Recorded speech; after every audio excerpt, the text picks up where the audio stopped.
All right. Hey, welcome everyone. On behalf of Sheriff Steube and Debbie and the entire Steube family, I want to welcome all of you here tonight to help us honor a man who has dedicated 40 years of his life serving the citizens of Manatee County. And tonight we celebrate the long and distinguished career of Sheriff Brad Steube.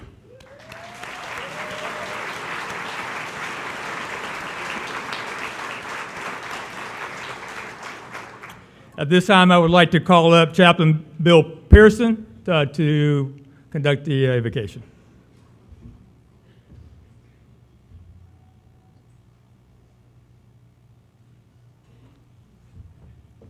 This will be followed by the Pledge of Allegiance led by Captain Brian Sneering.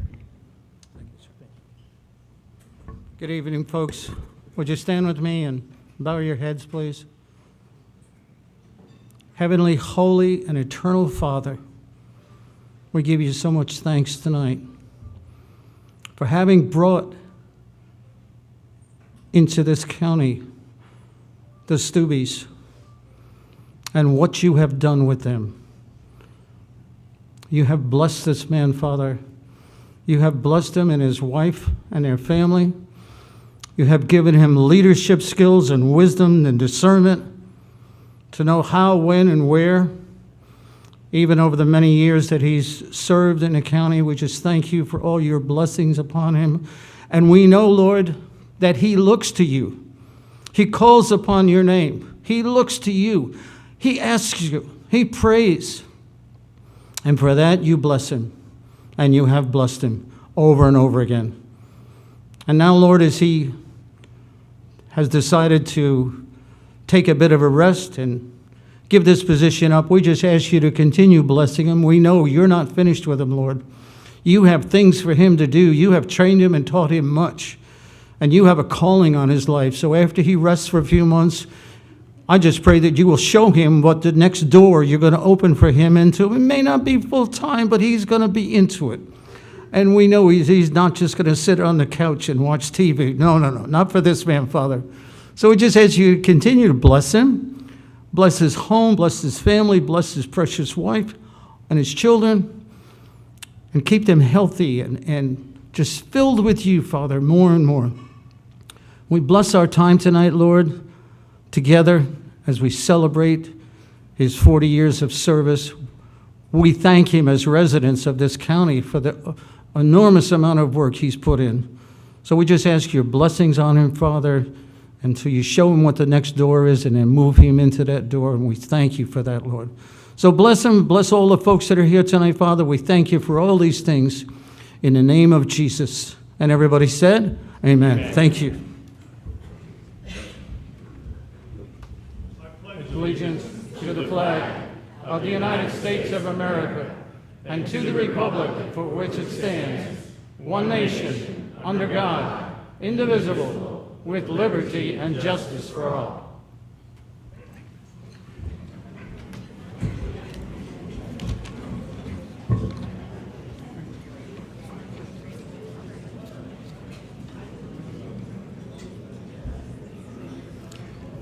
Once again, welcome everyone that's here tonight. And before we get started, I know that my father, Charlie Wells, showed up. He has a very busy schedule since he retired. He has a lot going on in life, trips to Aruba, the Bahamas, and anywhere else you can possibly imagine. So I want him to come up first and start the night off as he has a few words for Sheriff Steube. Charlie Wells.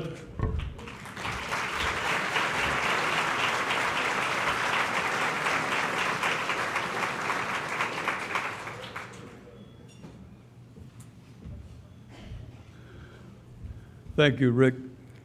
Now, let me begin by saying it feels damn strange to call your son sheriff.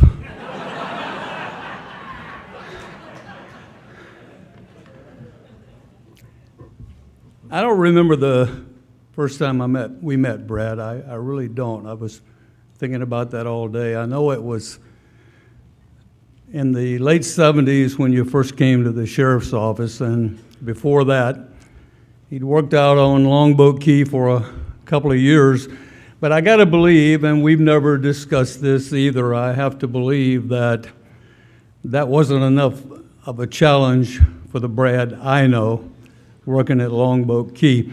And so he was looking for something bigger and a bigger challenge. And from those days came a 40-year phenomenal career. I've said it so many times that Brad is maybe the hardest working law enforcement officer I have ever met. He is a true professional, and he's just so dedicated, it's unbelievable. I don't have to stand up here and make up BS. Everything I'm saying is absolutely true. He decided to go back and get his AS degree while he was working at then MCC. He attended the FBI National Academy. He was promoted through every rank at the sheriff's office. Sergeant, lieutenant, captain, major, colonel, which of course is the chief deputy. Commanded our SWAT team. An old major on the highway patrol once told me that when you want something done, you get a doer. That is so true. When we wanted something done, we turned to the doer, Brad Steube. Commanded that SWAT team. I've been out on many SWAT calls with him, and he would tell me, make no mistake about it, Sheriff, get down. And I did exactly what he said because I knew he knew exactly what he was doing. I remember one night, it was a cold winter night, and we had a SWAT call in a depraved area, and there was an old lady, an elderly lady, that was shooting. She would just walk out and start shooting. I was out there. I was scared the hell out of me. But it didn't scare me as bad as it did Brad, but I talked to Brad. He was the commander of the SWAT team. I said, Brad, we cannot kill this old lady. We cannot kill this old lady. I don't care how bad it gets, we're going to have to take it.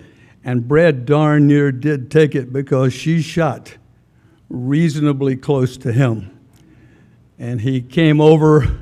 He was kind of grinning, but I wasn't sure he was really grinning. He said, we still can't shoot. And I said, well, I don't think it'll look good on us. We'll lose in this. And so we stuck it out, and eventually, as Grady Judd would say, Brad, she ran out of ammunition.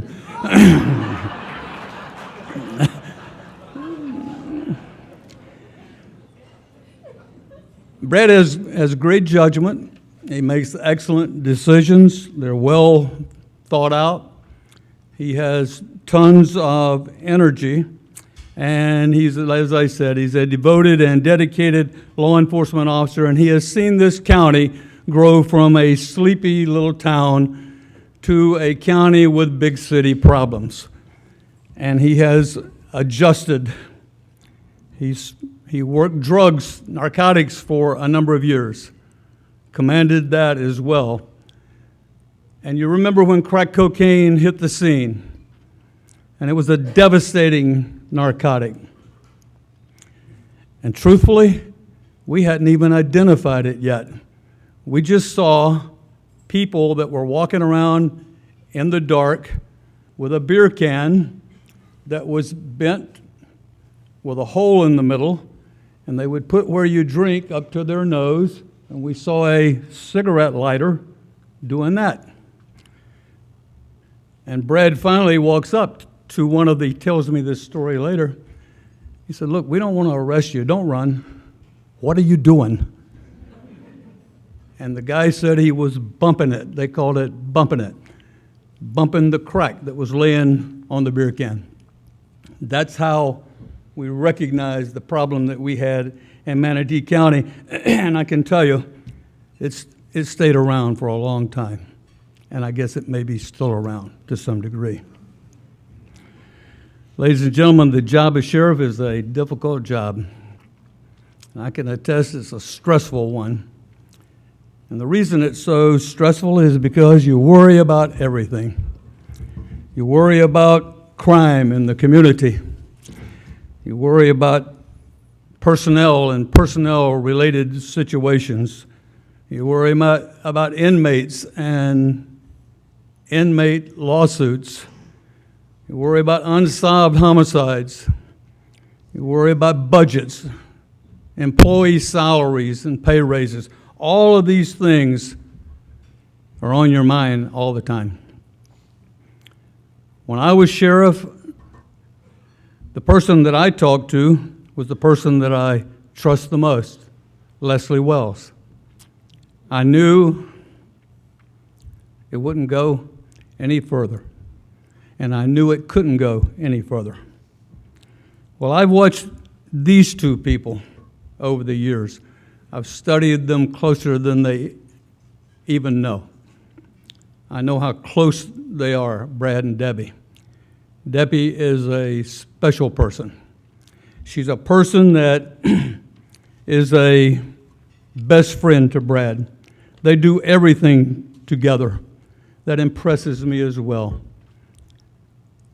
During the campaign, I stayed close in touch with Debbie. We emailed and we talked on the phone. It's tough on the wives in a campaign, hearing bad things said about your husband.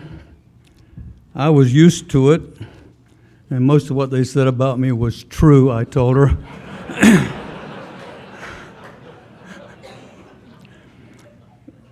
But to have your strongest supporter and also your strongest critic, like Leslie was, to have that person to be your wife, Brad, you know you're blessed. You're blessed. Give Debbie Steube a hand, will you please?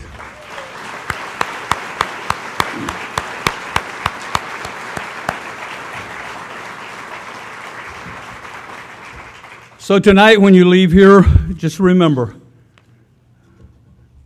that you have had a very dedicated, committed, devoted individual as your sheriff, and he has done a tremendous job. He was hit right in the face with budget woes when I left, but he worked through all of that.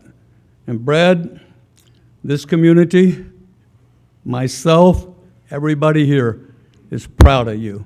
Thank you.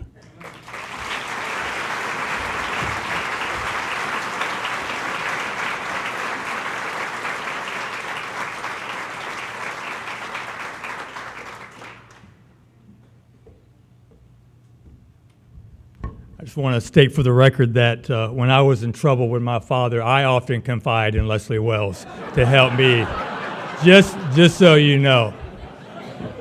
She is a hell of a woman. I tell you what, she has protected me for many years. I thought it was fitting that my father really start this ceremony off tonight because he has such a close friendship with Sheriff Steube, and they have been through a lot together, and they experienced so much during his time as sheriff, and I know how much he cares for Brad Steube, and he really is part of our family more than anyone that we truly hang with and are around. You are a mentor to me, you know that, and you are a true blessing to me. I just want to tell you how much we appreciate everything that you and Debbie have done for the Wells family. So I want you to know there's a lot of people here tonight that have joined us. We have officials and representatives from the United States Congress, the Florida legislature, our circuit and county courts, state attorney's office, the office of the clerk of the court, commissioners from Manatee County, and mayors and members of the city councils from the cities of Bradenton and Palmetto. Also joining us here tonight, Sheriff, our current and retired sheriffs. I believe there's only one retired sheriff, but he is a big retired sheriff that I care about very much, so he gets my recognition. We have representation here tonight from the Florida Sheriff's Association, the Florida Sheriff's Youth Ranches, and Chief of Police from Bradenton, Palmetto, and Holmes Beach. Thank all of y'all for being here tonight. You've heard some of the accomplishments from Sheriff Steube's time with the Sheriff's Office under my dad's tenure, but he has done so much during his 9 years as sheriff. His accomplishments are many, and I will try to name a few. He has changed the way that we fight crime in Manatee County.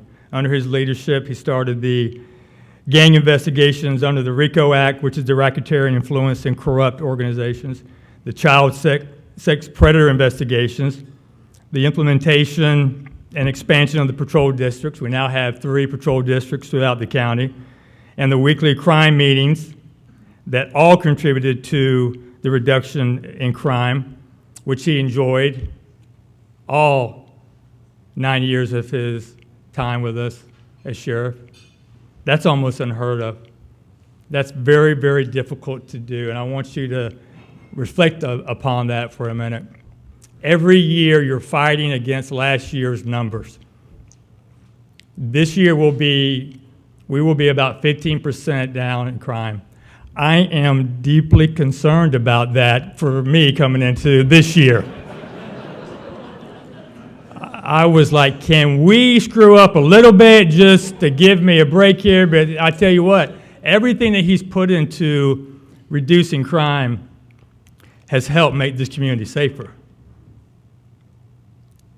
Other programs that he's implemented are the drug boxes that are used for unused prescription drugs, call-in lines to report graffiti, traffic, and marine problems, an interactive website and other social media sites, digital kiosks that you see all over the county displaying crime prevention information, upgraded radios for our deputies, a digital marquee at the operational center, and computers allowing for better service to the community.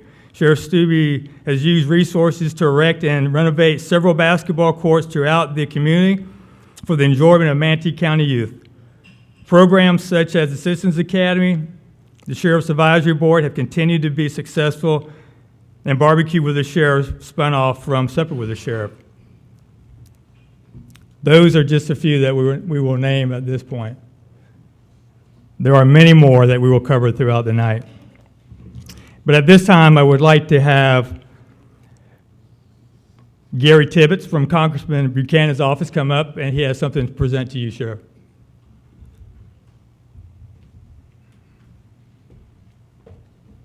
Thank you. Good evening, everybody. I am Gary Tibbetts, Special Assistant to Congressman Vern Buchanan, and it is my honor and pleasure to be here tonight, Sheriff, to bring greetings from the Congressman to you. Dear Brad, on behalf of the people of Florida's 16th Congressional District, I congratulate you on your retirement. Your time spent as Sheriff of Manatee County is greatly appreciated. You are commended on your 40 years of public service, including your service on Longboat Key Police Department, your many positions held with the Manatee County Sheriff's Office, and rising through the ranks to sheriff. I applaud your years of service to Manatee County and appreciate your leadership, unwavering dedication to the safety and well-being of our community. Sandy and I appreciate this opportunity to join with you, your peers, family, and citizens of Manatee County in celebrating and thanking you for your many years of public service, wishing you your health and happiness in your retirement. Sincerely, Vern Buchanan, Member of Congress. I also want to thank you, Sheriff,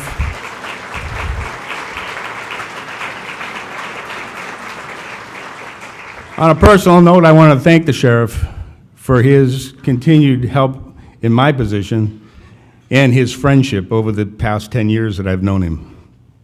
Sheriff, thank you very much. Appreciate it.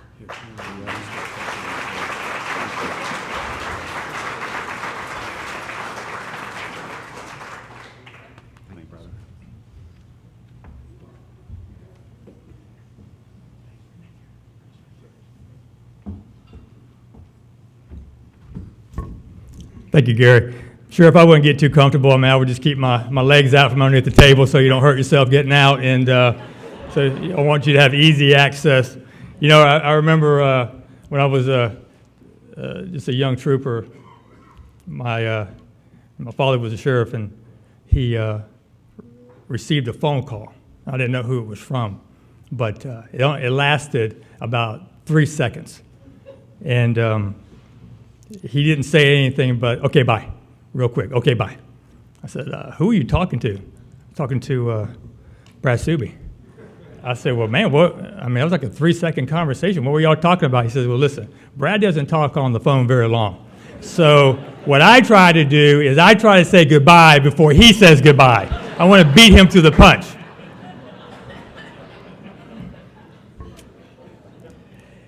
If I could have you direct your attention to the 2 video screens, we have some presentations from some colleagues and friends of Sheriff Steube we would like to share with you.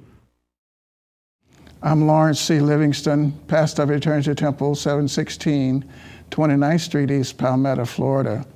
I attended a speaking engagement with Sheriff Steube at Blake Hospital, and I asked him if he would come and build a basketball court in the Washington Park community. There was a lot of money taken out of our community because of drug raids, and Sheriff Steube came through and built a beautiful basketball court at our site. And the children and families come regularly and attend that court, and it is very exciting. It's a beautiful court, and we want to give Sheriff Steube a great appreciation for coming and building that basketball court for our community. Thank you, Sheriff Steube. Sheriff Brad Steube, I can't believe it's been a decade since you've been the sheriff, but what I remember the best are the days back in the 80s when you were on patrol. I was a public defender. I hated when you had to come in for deposition. I could ask you the same question 15 different times, and I always got the same answer. True, tough, honest, and of absolutely no help to my client. But when I became a state attorney, it was wonderful to have you on the case because I could take your testimony to the bank. And that's about as good a compliment as you can get. Now, since I've been a judge, I can tell you, you have led your bailiffs with great distinction. You have instilled upon them a wonderful sense of professionalism. They become friends. They protect us. It's a great group. And you, Brad Steube, what can I say? You're a good cop. You've always been a good cop. Retire and enjoy it. And Brad, continue to keep going. I'm gonna tell you the same thing that I usually tell you and always have to you. If the weather kill your crop, keep it going. If you fail to get on top, keep it going. Suppose you're broken out every time, getting broken on crime, tell the world you're feeling fine and keep it going. And that's exactly what he has done. He kept going until he retired. Thank you.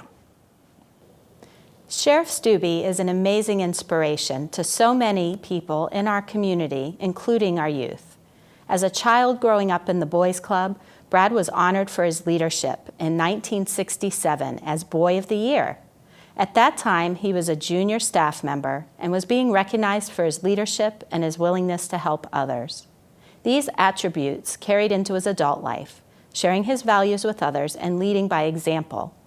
In 2015, the Boys and Girls Clubs of Manatee County awarded Brad with our very first induction into our Alumni Hall of Fame. His support and positive influence on young people reflect his dedication to our community, proof that working hard and having strong core values will enable all young people to reach their full potential as productive, caring, and responsible citizens. We congratulate Brad on his retirement and appreciate everything that he's done, not only for the Boys and Girls Club, but for our entire community. Sheriff Steube, first of all, let me apologize for not being there to celebrate this very special occasion with you tonight. As you know, this time of year I have a pressing obligation that takes me about 500 miles north. But let me say a heartfelt congratulations to you on a tremendous career that few can match. I hope that now we can actually finally find the time to get together on the golf course, like we've talked about doing so many times. I got my doubts though, since now you're on a fixed income, we'll probably never get to do it. But keep in mind, the rates go down in the summer, and you'll probably have your list of chores done by then, so I'll keep my fingers crossed. It's been my honor to work alongside you as a police chief and as the Law Enforcement Academy Director. You've always supported us in every way possible, and it is very much appreciated. And to you, Debbie, congratulations as well. Many times the spouses are overlooked for the contributions and the sacrifices they make, and your task has been no small one. And in my opinion, Debbie, no one's done it any better. Again, Brad, congratulations. I wish you health, I wish you happiness, and your well-deserved retirement. Godspeed, my friend. Brad, I want to congratulate you on your retirement, and I want to thank you for the friendship. You have really done a great job throughout your law enforcement career, and especially as Sheriff of Manatee County. Of course, being between those two Wells characters makes you look a little bit better, but I do want to congratulate you on a great career, and thank you for all you have done for the citizens of the great state of Florida. Congratulations with your retirement.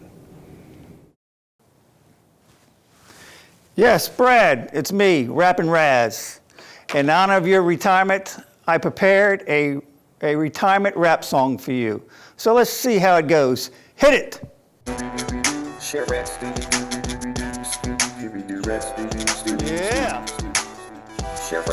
Scooby-Dooby-Doo. Sheriff Brad Steube-Dooby-Dooby-Doo. Scooby-Dooby-Doo, Red Steube, Scooby-Dooby-Dooby-Doo. Scooby-Dooby-Doo, Sheriff Brad Steube,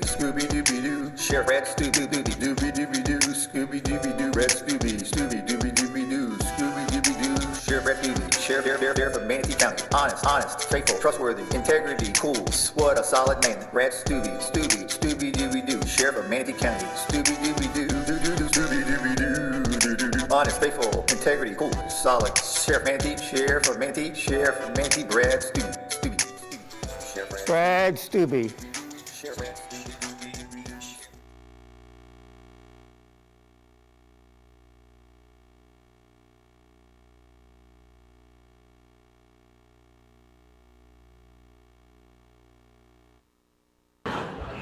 It's going to take me a long time to get that vision out of my head. Is that like the water sprinkler, or I don't know, what do you call that, Raz? It's like a genie sprinkler that's gone crazy. I don't know what that is. And just for those of you who do not know where Jay ROMINE is, his obligation is hunting. He's in Alabama camping. That's why he couldn't be here tonight. And I think that's disgraceful. Okay. All right, I would like to call to the stage at this time Bradenton Police Chief, Melanie Bevan.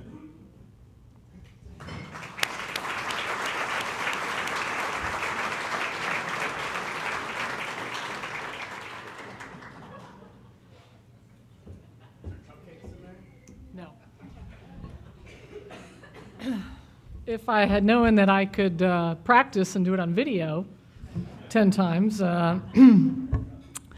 anyway, thank you. I was actually quite honored to be asked tonight to say a few words this evening on behalf of the Bradenton Police Department, and more importantly, the City of Bradenton. Unfortunately, Mayor Poston couldn't join us tonight. He, as well, was sworn in for his 5th term, and so it's been quite a long day for him. And I was surprised because I'm still virtually the new kid on the block. In fact, I've only known Sheriff Steube personally for about 11 months now. Not a lot of time to grow and develop a friendship, but it seems like we've managed quite well so far. You know, and it's a friendship that is developed out of mutual respect, respect for you and who you are. You know, with 30 years of law enforcement under my belt, I'm actually in this region considered something of an elder. You know, I've been doing this for 30 years. Which, of course, makes Sheriff Steube something of an ancient.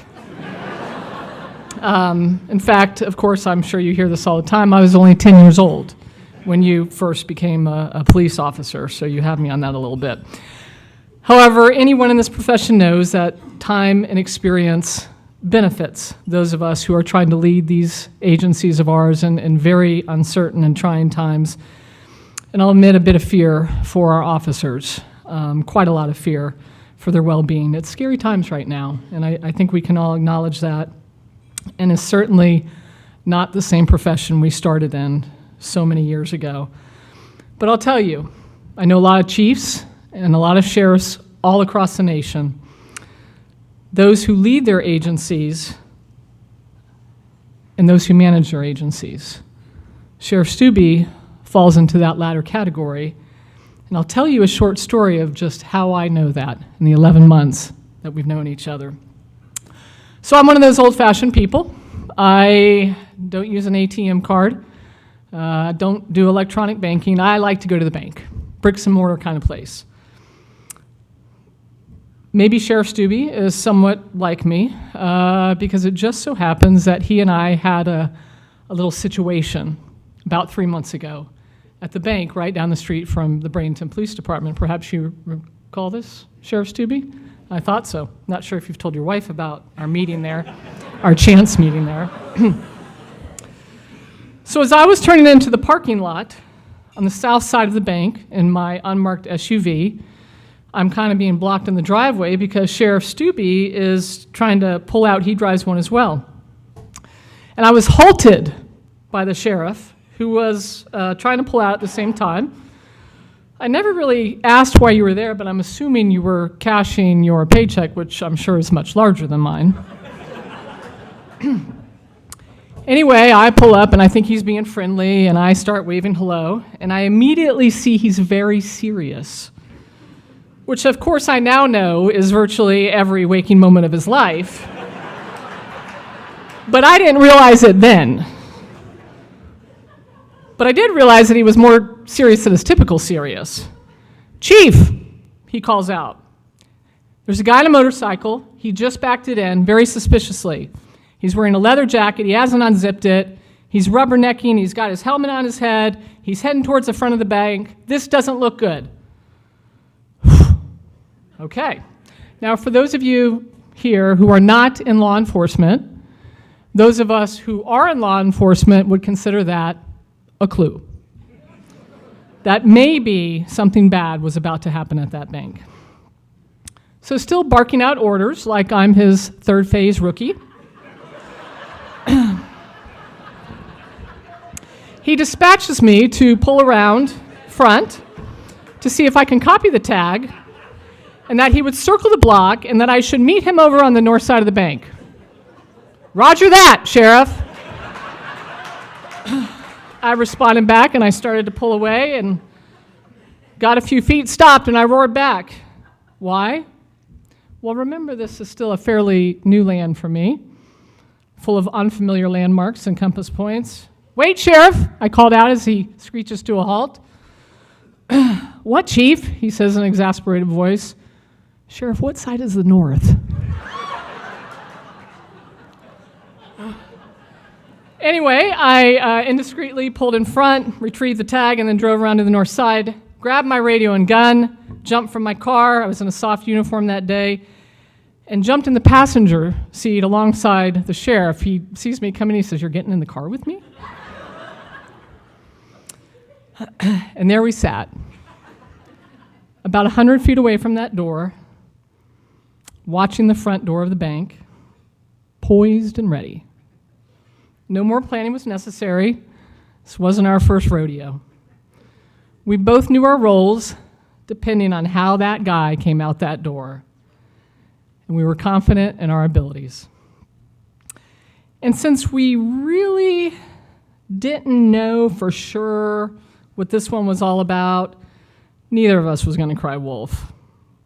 We weren't going to call for a backup. So no other BPD officers were summoned and put on the ready. No other deputies. We had this.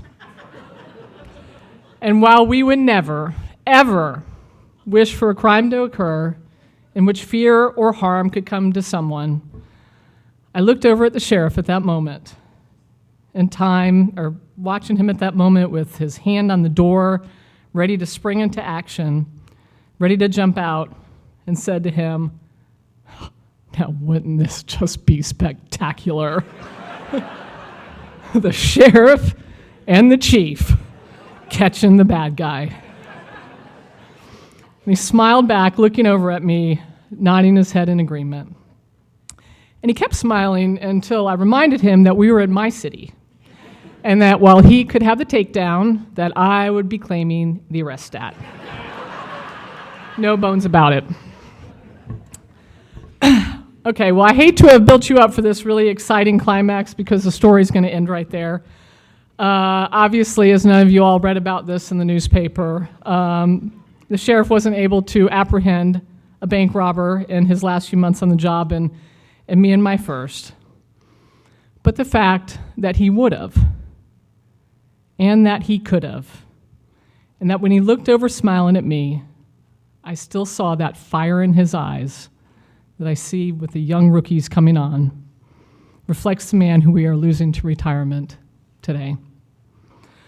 Someone, and I haven't said this a lot in my lifetime, who I'd follow through a door any day. In law enforcement, it's that simple fact that separates leaders from managers. But back to reality now, because this is all about his send-off tonight and the customary presentation of a plaque from the city of Bradenton for his long years of service to the Manatee County residents, 40 years in law enforcement, bravery, selfless acts, blah, blah, blah. And in fact, until about 3 weeks ago, we at the Bradenton Police Department had a standard plaque on order. That is, until I attended Lon Aaron's retirement party. It's all coming back now, isn't it, Sheriff? His retirement luncheon from the state attorney's office to become a judge. And it was at that luncheon that the sheriff, while presenting a standard wood plaque to Lon, mentioned what he planned to do with his collection of wood plaques that he had received throughout the years of his sheriffness and would inevitably be receiving throughout his week-long retirement, culminating with tonight's celebration. Now, foremost, looking over there because I see what's on your table, sorry to all of you who didn't get the memo on this, and in fact are here with the standard wood plaque. BPD, on the other hand, is apparently more fiscally conservative than the rest of you, and we don't feel it prudent with public monies to present something to someone that, and I quote the sheriff on this, will be collected and burned in a large fire pit behind my house as soon as I retire. Did you or did you not say that? Yes, you did. No, we at the city are much more practical. So we set about creating a special gift for you.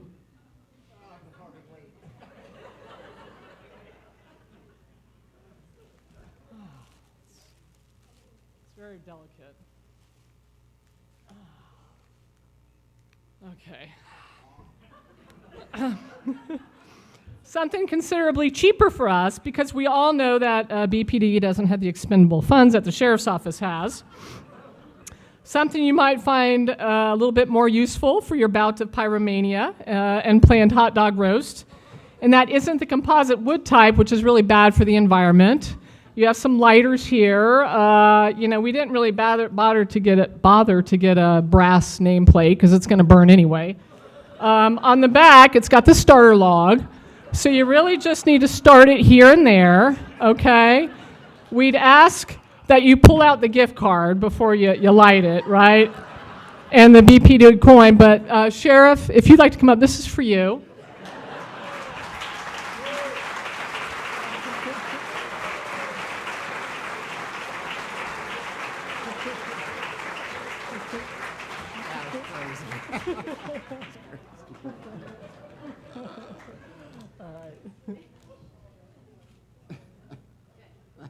Okay.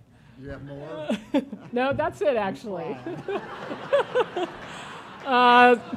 So seriously, thank you again, Sheriff, for your partnership with the Bradenton Police Department and with the City of Bradenton over the years. You'll be sorely missed. We're looking forward to who we feel is really going to be a great replacement for you in name, but never in spirit. We will miss you, and thank you very much.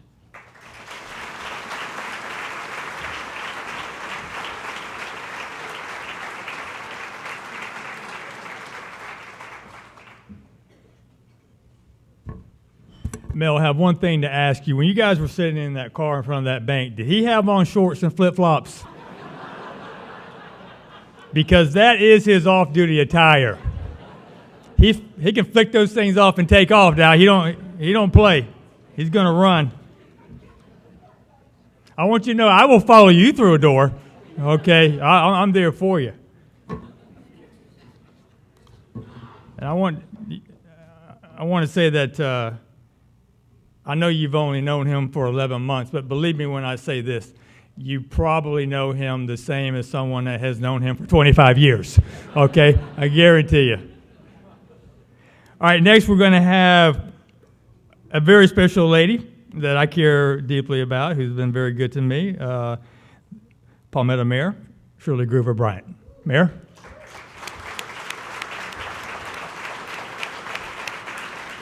And as she's walking up, I want you to know that Yvonne is now hiding all the plaques that we've already put on the table tonight.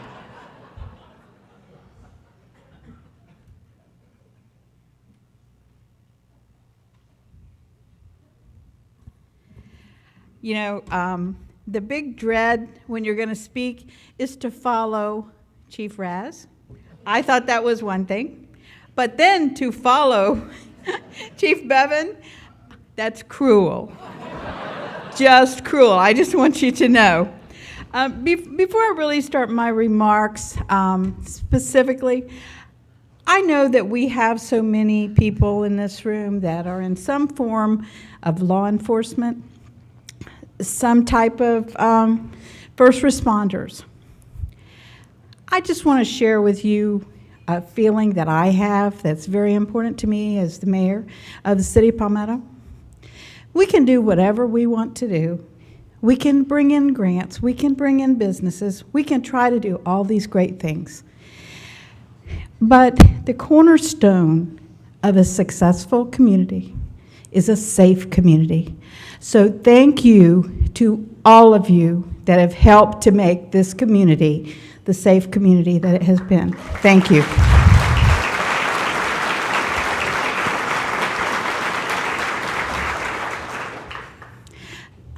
Sheriff Steube, I'm honored to take part in giving recognition to Sheriff Brad Steube as he moves to the next phase of his life and hopefully enjoys a well-deserved retirement.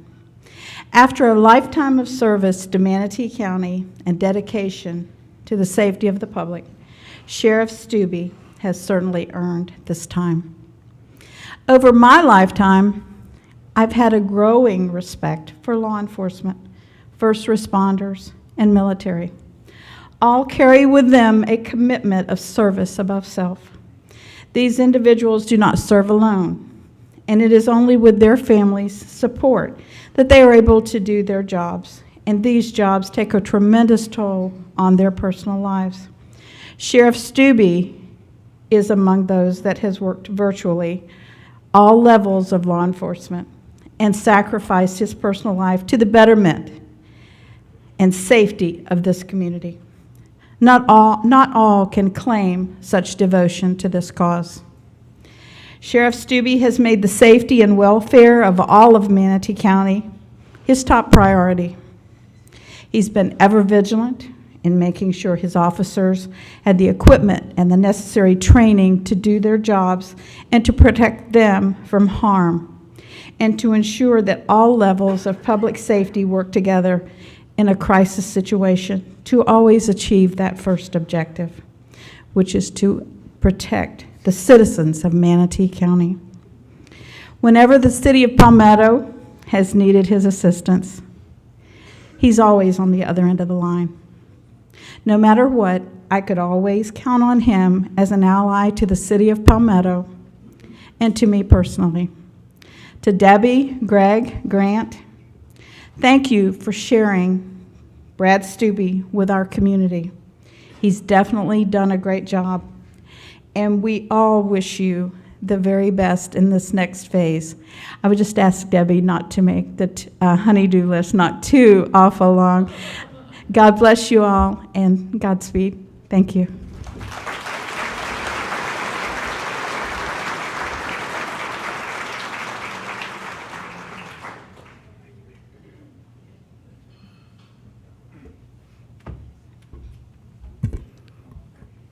Thank you, Mayor. I was going to say all that, so I appreciate you covering it for me.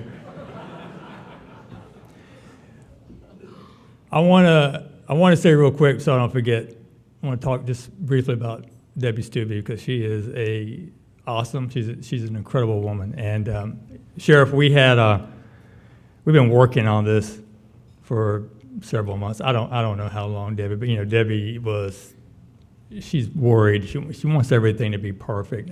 And I don't know why I'm up here if that's what she wanted, but she wanted everything to be good. So, we worked so hard, and I kept telling her, we got this, Debbie. Don't worry about it. We've got it. Look at this room tonight, Debbie. Huh? Look at this room tonight. Everyone here tonight is here to tell you and your family how much they love and respect each and every one of you. So I want you to know, good job. We got it done. Next, I'll call State Attorney Ed Brodsky up to the stage. Ed?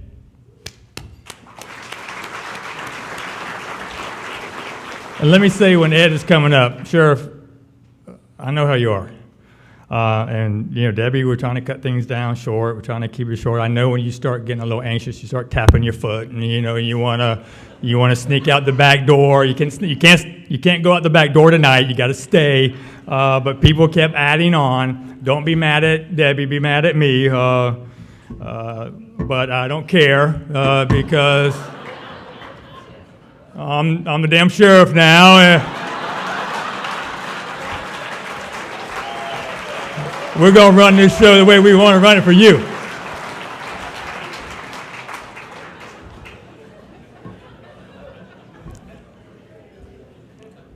Good evening, everybody. It's great to be here. Sheriff, I, along with my wife, Kim, we're excited to be here, and it is an honor to be here and have an opportunity to speak. This room is amazing, and the folks that have turned out to support you and to show their love and their respect to you for everything that you've done over your career is tremendous. And so I speak on behalf of myself as the state attorney and all of the folks at my office, at the state attorney's office, in recognizing the remarkable career, the 40-year career that you've had in law enforcement. And so we want to thank you for that. We've been blessed here in the 12th Judicial Circuit to have Sheriff Steube serve as the leader. He served at the law enforcement helm here since April of 2007, when you were appointed by then Governor Charlie Crist to be the sheriff. So I wanted to share a couple observations now as the opportunity that I've had as the state attorney. Some things that many of you in law enforcement know and many of you in your roles in the community know, but some of you may not know, or some of the things that I got to witness firsthand as I I'm not in the sheriff's office. I didn't get to interact with him on a daily basis, but certainly I saw the moments when the sheriff was happy and was very proud and felt that things were going well and that he was accomplished. And I certainly saw the times when the sheriff wasn't happy, and he would call me to share his frustrations with me. And luckily, Sheriff, thankfully, we didn't have very many of those conversations. But the one thing is, he did not hesitate to call and let me know if he wasn't happy about something. But there are 5 things that I thought that I would share with you personally about that I observed that meant a lot to me. And I've talked about this recently at a law enforcement breakfast that we had here this past few weeks. But the first thing that I would share with you is when my boss, Earl Moreland, who was the 6-term state attorney, decided to retire, I was the chief assistant at the time, and I was looking to run to serve as state attorney.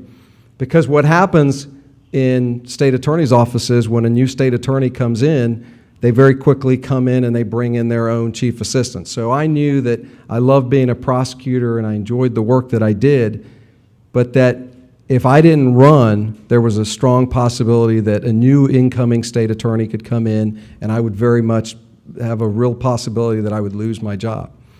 And so I never set out to be the state attorney, much like I'm sure Brad never probably set out to be the sheriff. It just kind of evolves that way.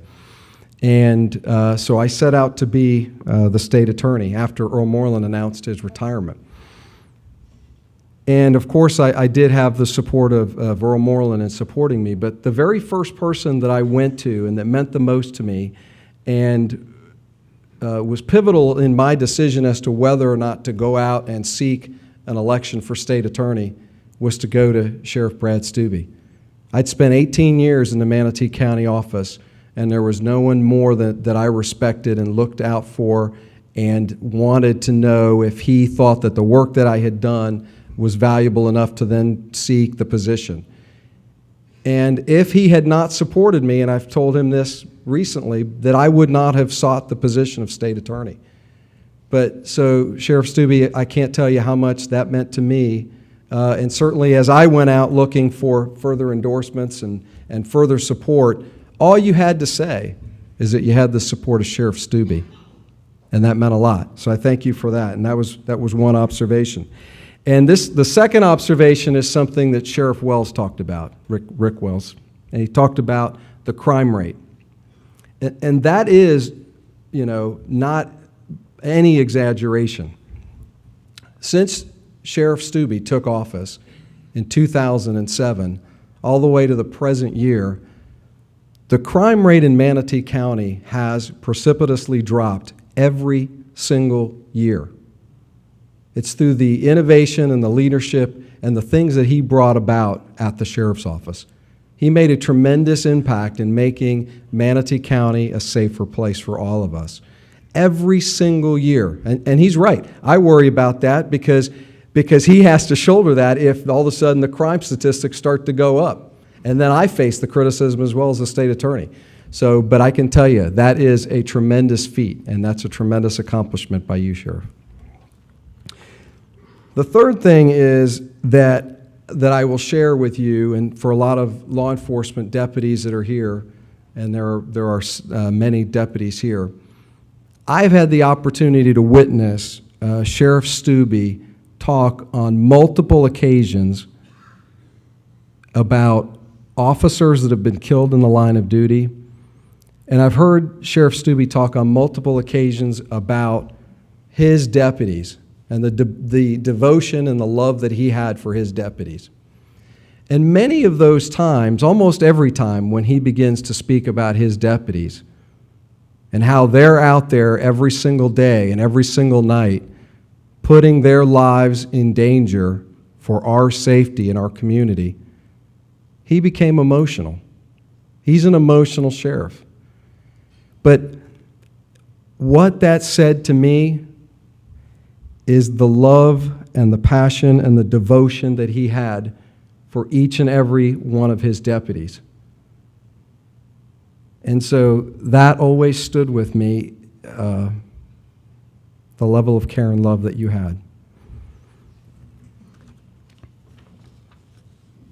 The fourth thing that I would share with you is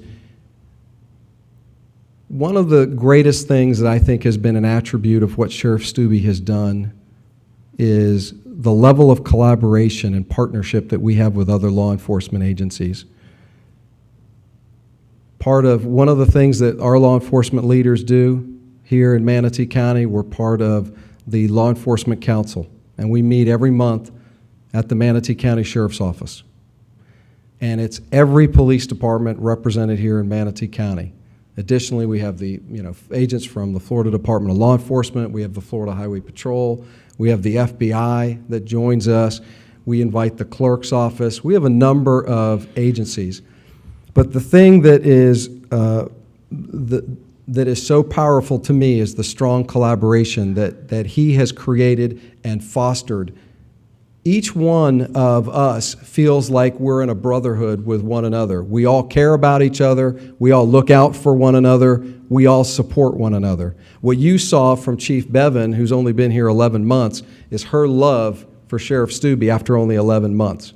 And that's because he fosters that type of love and devotion with one another and from agency to agency. So that speaks volumes about him. The last thing is that I've always witnessed that speaks so much to me about Sheriff Steube is that I've always seen that he demonstrates a deep love for his family, a deep devotion for family, and his faith. His faith is important to him and his family. And that's tremendous. One personal experience that I'll share with you, shortly after Sheriff Steube was appointed by Governor Christ to the office, about a month later, in May of 2007, Manatee County was experiencing some problems with gangs, and we had a horrific gang homicide that involved the death of a young 9-year-old boy, Stacy Williams. I ended up being the prosecutor involved in that case. But the one thing that I will always remember about that case, and shortly after Sheriff Steube was now officially the sheriff of Manatee County, is the resources that he marshaled to respond to that incident, to investigate that incident, and to make sure that arrests were made and that justice was served. And that's what happened. There were over, since I handled the case, there were over 100 deputies that were involved in the investigation of that case. The resources were limitless, and it was very serious, and he took it serious, and he marshaled those resources. But what also stood out to me as that case went to trial, there were some security threats. And I'll never forget there were armed deputies that were positioned on the rooftops of the courthouse. I don't know if any of you remember that, but there were deputies that were positioned on the roof of the courthouse with rifles. There were armed escorts bringing witnesses to the courthouse. There was a belief that there was going to be an attempt to break free one of the defendants that was charged, Orlando Valenzuela. And there was a belief that they were going to try to attack the law enforcement vehicles and free him from custody. And so the sheriff's office saw to it that didn't happen with very armed heavy escorts back and forth. But the thing that also stood out to me was during that case, and while that case was going on, Sheriff Steube came to the courthouse and he witnessed the proceedings. He was there to make sure that his deputies that were working around the clock to provide security at the courthouse, they were being fed. He was providing food to them. But then also, during that trial, as we're involved in that case, and Angel Coloniso's here, she's now our clerk of court, and she was my partner in that case, and we tried that case together, and I thank her for her help.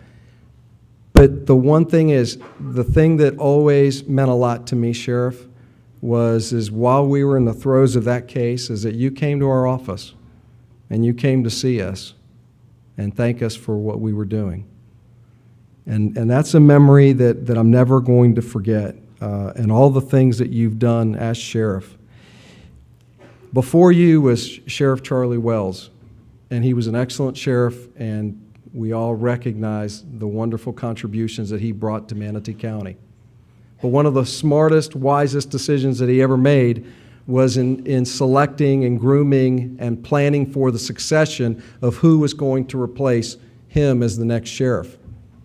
And he made a phenomenal choice, and he chose Sheriff Steube. And you too now, after having served as sheriff, have made a wonderful choice. And Sheriff Rick Wells is going to serve us wonderfully. But you trained him, you prepared him, all the things that you did to groom him and to train him and to prepare him to take that position. And I think that Manatee County will be in wonderful hands, but all because of the hard work and everything that you did.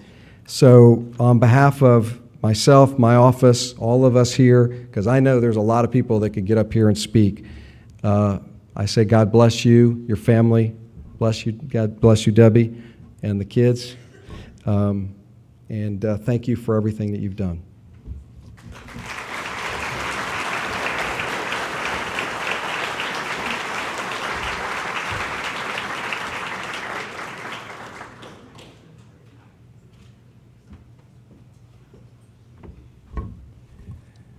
Just so you know, we tried to limit everyone at 2 minutes. But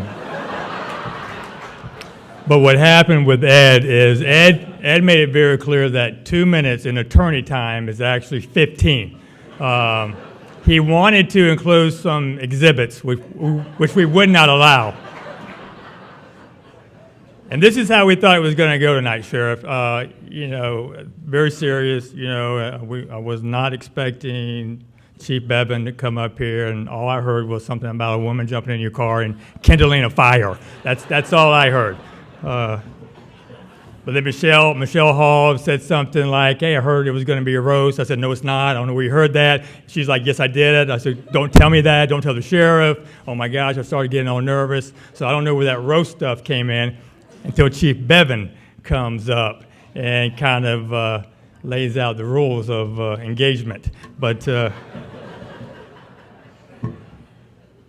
so thank you so much, Ed. We appreciate you as well, and all of your hard work and your service to the community. Thank you. God bless you. All right. This was a last-minute add-on. So at this time, we'll have Chuck Hageman come up to the stage, retired colonel with the Manatee County Sheriff's Office.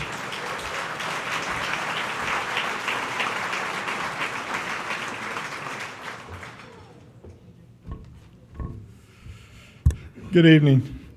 Sheriff might be a little nervous right now because I'm a little like Donald Trump. I know everything about his early career.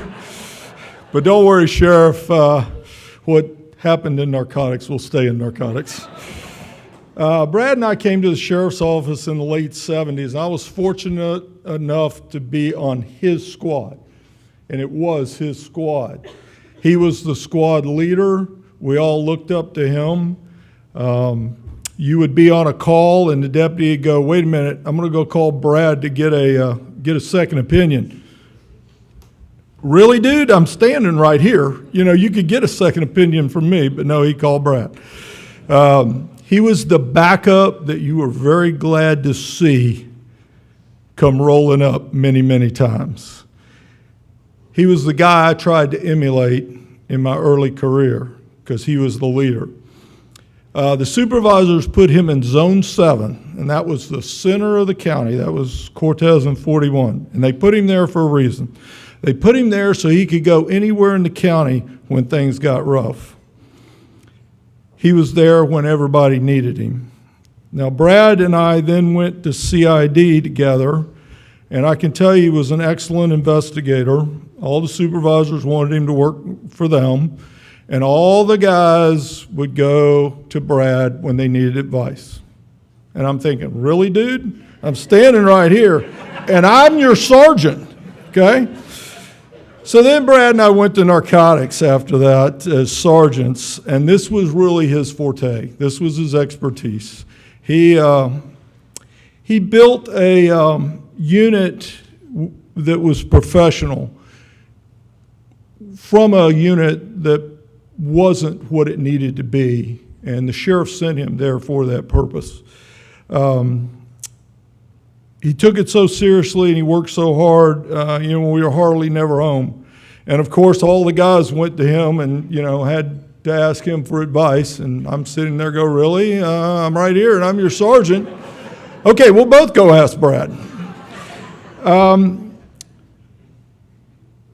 This was the time that I got married to my lovely wife of 34 years, and Brad and all the guys from narcotics were in my wedding. Now, I wasn't nervous about getting married, okay? I was nervous about Brad getting a call from an informant and him taking my entire wedding party and leaving to go do a dope deal, That's what I was worried about. But I had found my woman, and I don't care if he left. I was staying. I was not leaving. And so I want you to visualize my wedding, though. Her side, fairy princess wedding.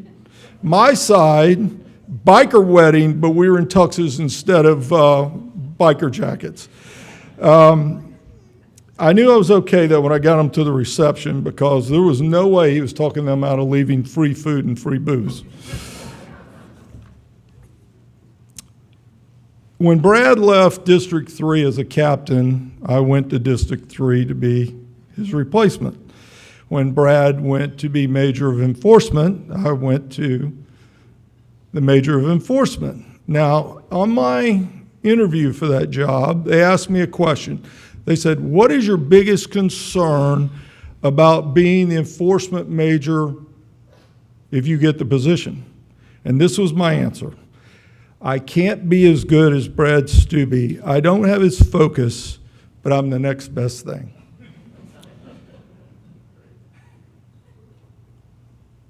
When Brad Steube became sheriff, I became the chief deputy. So for all of you who know about NASCAR, this is called drafting. What you do is you find the very best person, the leader, and you tuck in nice and tight, and you follow him the whole way. Brad, thanks for letting me draft you. Okay? And that drag you felt, that was me. Now we'll talk about opportunity. I don't care how good you are. You cannot perform unless you have opportunity. I worked for two great sheriffs. Both of them had the courage to allow their employees to be innovative and to do their best because they were not afraid to take the heat if something messed up. Now, you all have seen a lot of different sheriffs on TV, and you'll see sheriffs who, when things are going great, they'll be the lead, they'll be out front in the media.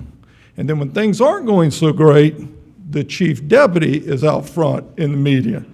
Okay, well, I will tell you that Brad Steube was always out front. He was always in the lead, and he always took the heat. So, Brad, I want to thank you for letting me draft you. I want to thank you for opportunity. You've had an amazing career, and I wish you all the best. Debbie, if he causes too much trouble, you can send him down to Powell. I'll put him to work. Thank you very much.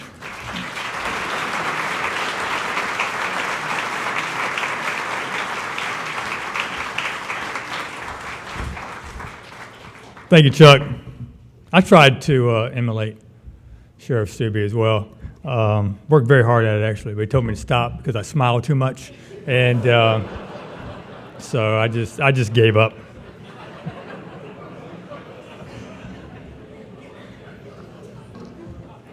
All right, this time we have an additional add-on to the add-on. I'm so sorry, Debbie. I mean, goodness gracious. Can we follow an agenda? I got my good friend, Chief Scott Tyler from Palmetto Police Department, who is going to bring you some firewood, I do believe.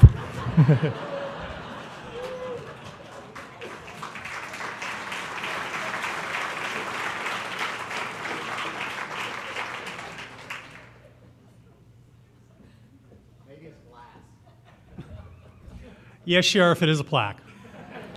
And yeah, I was at Lawrence.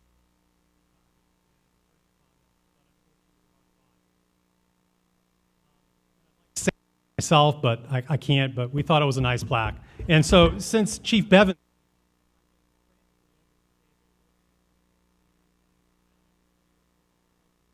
modify it with, so it'll blow up or shoot sparklers or fly or swim or whatever, but it's a plaque, but it's a heartfelt plaque from the men and women of the Palmetto Police Department. Sheriff, I can go on, and we all can go on about how you're leaving the sheriff's office, how you're leaving Manatee County, all of what you've done. You truly left your agency a more progressive, professional agency, not that it wasn't before, but you've left your mark on it. And you've left us a safer community. But I did want to tell you about something that maybe you weren't aware of, but that's every bit as important and special to all of us. Back I don't know, I didn't think it was that long ago, but as I look back, it was a little while ago when I was in the police academy. We had a parade of instructors from the different agencies in Manatee County come through to teach us. And one day you came in. And a lot of them, they look sharp, they look good, they ran down lots of war stories, maybe more war stories than the actual curriculum, lots of accolades. But Sheriff, when you came in, you had our attention. And I believe you taught officer survival. And you had our attention. We listened to you. And it occurs to me as I was thinking about your retirement, one of the legacies that you leave with us is the legacy of the influence that you had over the men and women that served with you and served in the law enforcement agencies around you. The legacy of the influence that you had over those academy recruits that have come up through the ranks in many agencies now. And I want you to know, thank you. We appreciate it. You've been an inspiration, your work ethic, your faith, your integrity, your leadership. You've influenced a lot of leaders now and a lot of leaders in the future. And you truly leave Manatee County a safer place. I know, it's black. To Sheriff W. Brad Steube, from the men and women of the Palmetto Police Department, in recognition of your service to the citizens of Manatee County and our agency. We thank you and we're going to miss you.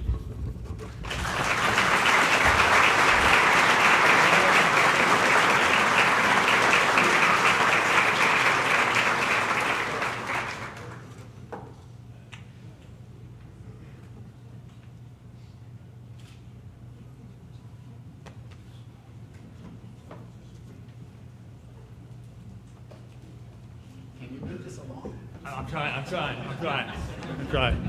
Hey, Scott, one question. When he came into the academy that night, was he wearing shorts and flip-flops? Yeah. That was also standard teaching attire for Sheriff Brad Steube. All right, we have one more add-on to the add-on to the add-on. I apologize. We have a representative here tonight from the East Manatee Fire Department. If they're still here. Here we go.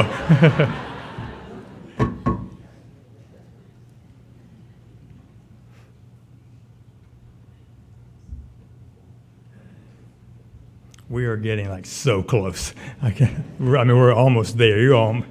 We got a white horse out here and everything, buddy.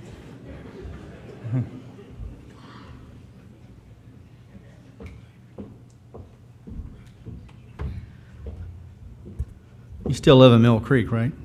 No, he moved further east. I just want to remind you, you're in Mayaca City, the chief's Get back a there. burn permit. You need a burn permit before you start burning all your plaques.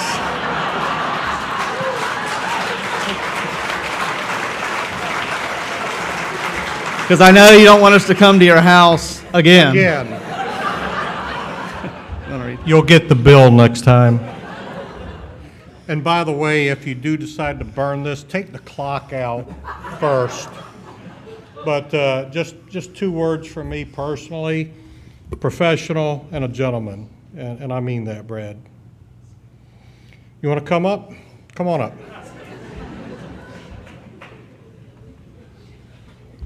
We talk a lot less than law enforcement.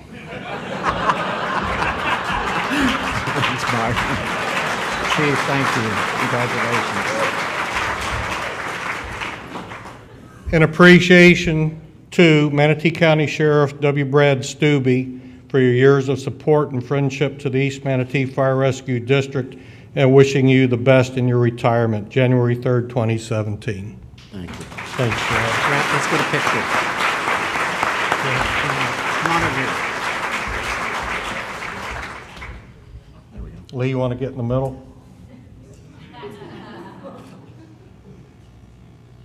Thank you. Thanks, Brad. Is it my turn? Oh, no.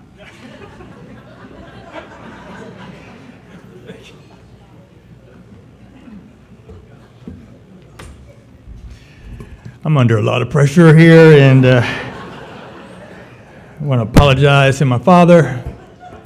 Hey, I told, look at him. You see how close he's getting? That boy, he hasn't sat down yet. Well, if I... Before you go, I love you.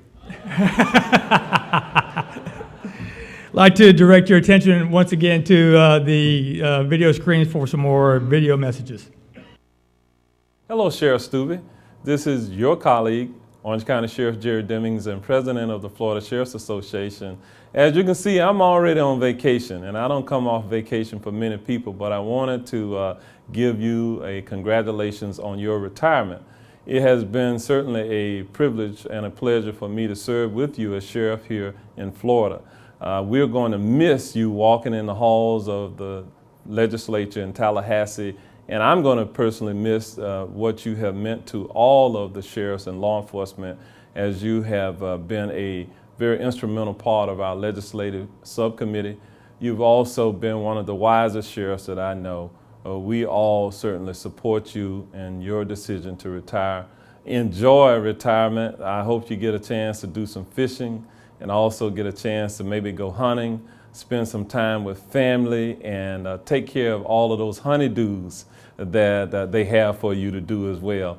And I know your son has some work for you to do around the house and there as well. So God bless, enjoy, and if you ever need anything, you can call on me. I'm certainly one of your friends. I've always really enjoyed working with Brad over the years. He's such an honest man and told it like it is. He always knew where he stood on an issue, and that transparency brought him many admirers. He has dedicated his life to serving Manatee County in the highest integrity. He has been an innovator, a man who embraced new technologies and law enforcement strategies that have helped his department to do their jobs in the safest and most efficient manner.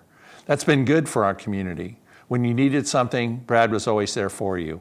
He would attend our chamber planning retreats and leadership conferences every year to update the business community on the state of law enforcement in our community. It was always a very frank discussion on what was taking place and the types of crimes that his deputies were dealing with. He also invested in his employees as a huge supporter of the Leadership Manatee program. Not a year went by that Brad, a graduate himself, didn't allow one of his top team members to participate in the program. It was an important commitment to developing his employees by giving them a better perspective on all the aspects of the community. Brad has always been open to suggestions on how he could address community concerns. It has truly been a privilege to have known Brad and Debbie, and I'm glad that we had such a dedicated man leading our Sheriff's Department. Thank you, Brad, for all you've done for our community. You will be missed.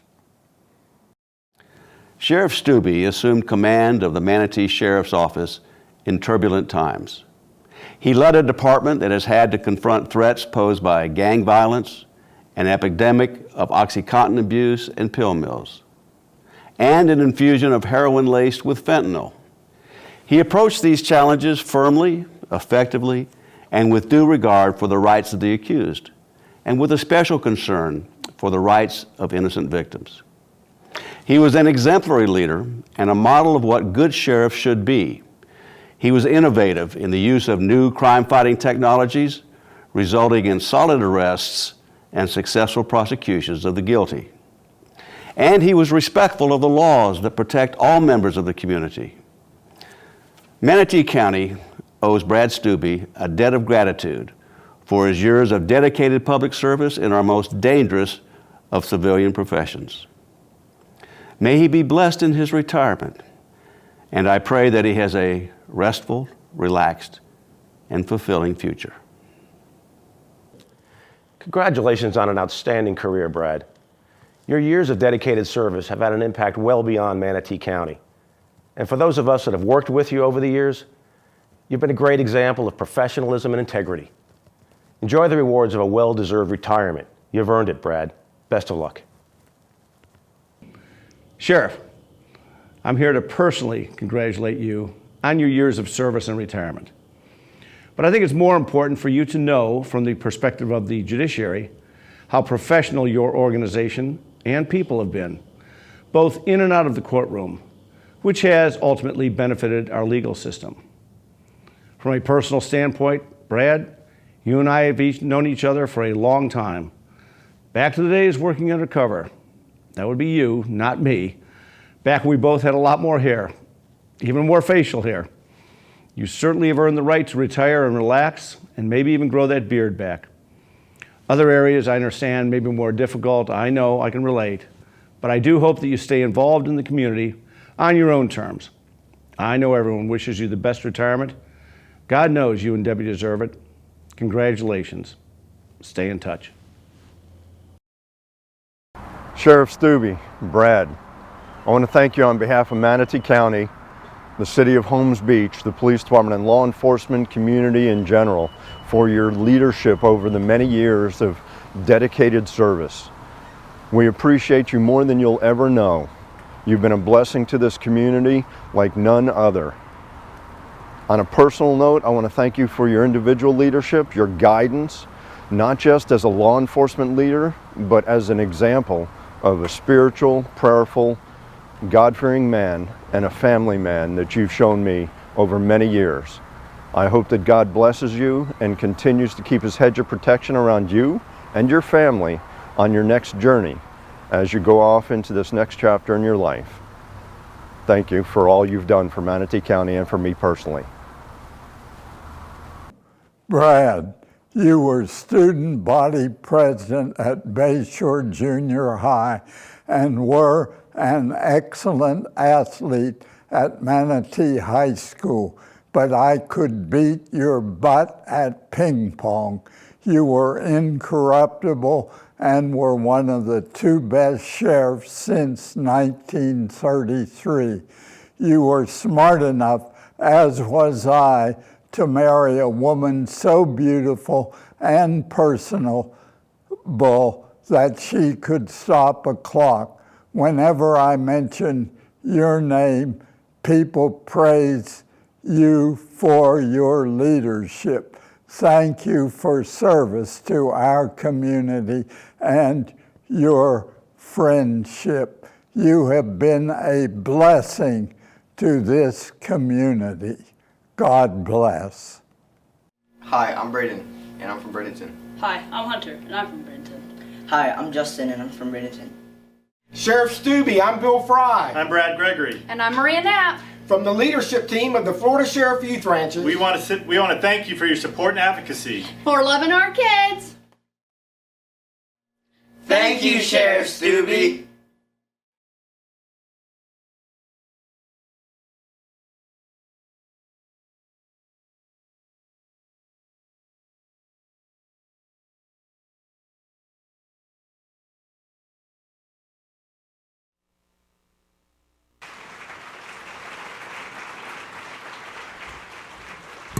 Very nice. Judge Ferris, that was quite the pose you had during your video presentation. Never seen you so relaxed. Next up, we have a very, very quick presentation. Dr. Connor, do you want to come? This is the time here real quick. We're running out of time. I want to slide you in here real quick. Here you go.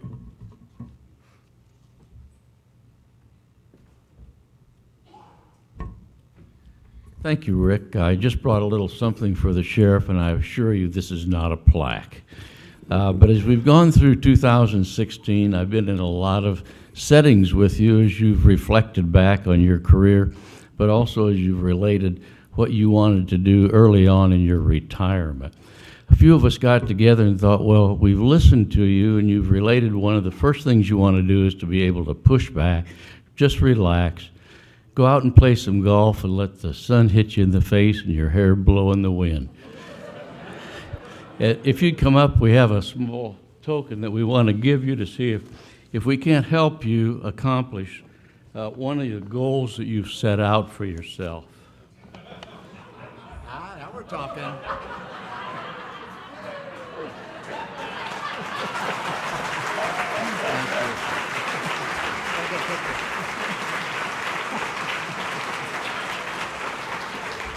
You know, on a much more serious note, I don't even know how we as individuals or as a community really are able to express the amount of appreciation and gratitude that we have for a guy like Sheriff Steube, who spent his entire career seeing to it that we are more safe, that we've had a safe community to raise our family in. And I wonder if you'd all stand with me and show him a hand of applause of our gracious appreciation for you.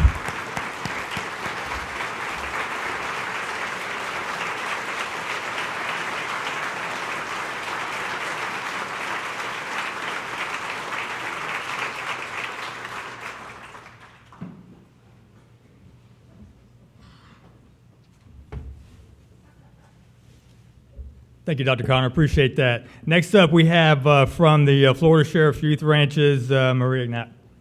Maria?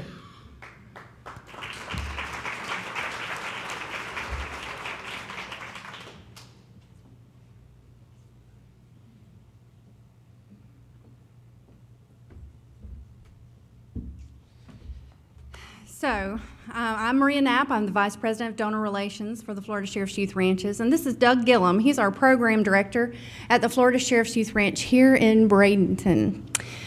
And while we are the Florida Sheriff's Youth Ranches, and we were founded 57 years ago by sheriffs to prevent delinquency and develop lawful, productive citizens, every sheriff does have to choose their own path with the youth ranches.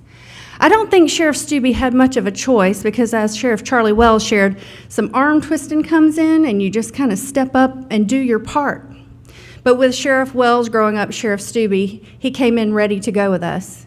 Sheriff Steube has served with us on our board. He served with us on our board in probably one of the most difficult times in our history, while he's also handling those difficulties in your community during the recession. We don't always think about that we want our charitable endeavors to be fun and exciting, and it's hard sometimes when you're facing the same challenges in your community to come do that with your charitable work as well. But he led us through a difficult time. He also expanded the opportunities in the Manatee County Sheriff's Office. He gave staff latitude. We have had volunteers with our people come out and play sports with the kids. They come out and serve at the banquets. The posse comes out and works with the kids in the horse program. And you have to be comfortable that your people are doing what they need to be doing and giving them that latitude to come and be a part of and engage in our program. And Sheriff Steube's done that. He's made phone calls on our behalf and used some of those political chits on occasion. He's worked with the county, he's worked with the state, and he's made a huge difference in not only the kids' lives in your immediate community, not only Manatee County, but all the kids statewide. We're a statewide program. We serve kids from every county through our camping services and residential programs. And the vision that he has, not for just your immediate community, but for the welfare and well-being of children across the state, is truly to be commended. Sheriff, we have something special for you that's not a plaque.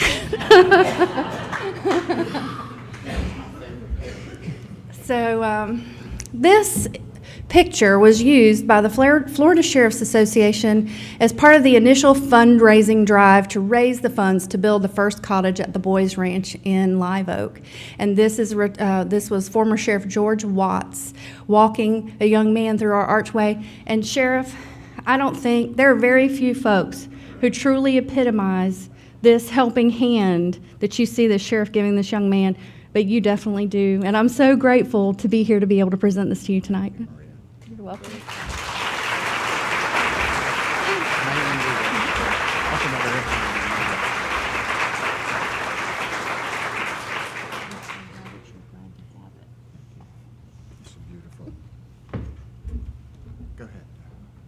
This is one of the most gorgeous photographs that the Youth Ranch ever produced.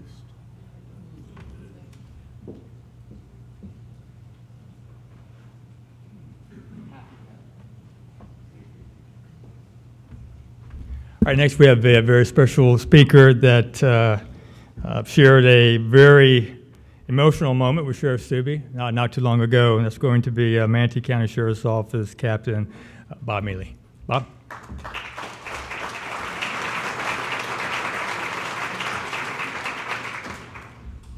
I'm going to streamline my comments because I know we're kind of short on time.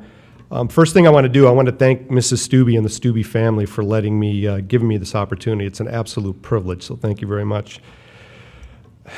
I want to share two quick experiences that I've had with Sheriff Steube over my career. First one happened 19 years ago. I was a new deputy with the Sheriff's Office. I was assigned to the Patrol Division, working second shift west side, which is 3 p.m. to 3 a.m. Squad 4 West, actually. Arguably, it's probably the busiest shift within the sheriff's office. I was scheduled to work on Christmas this particular year. Sheriff Steube, who was a major at the time, he held a raffle.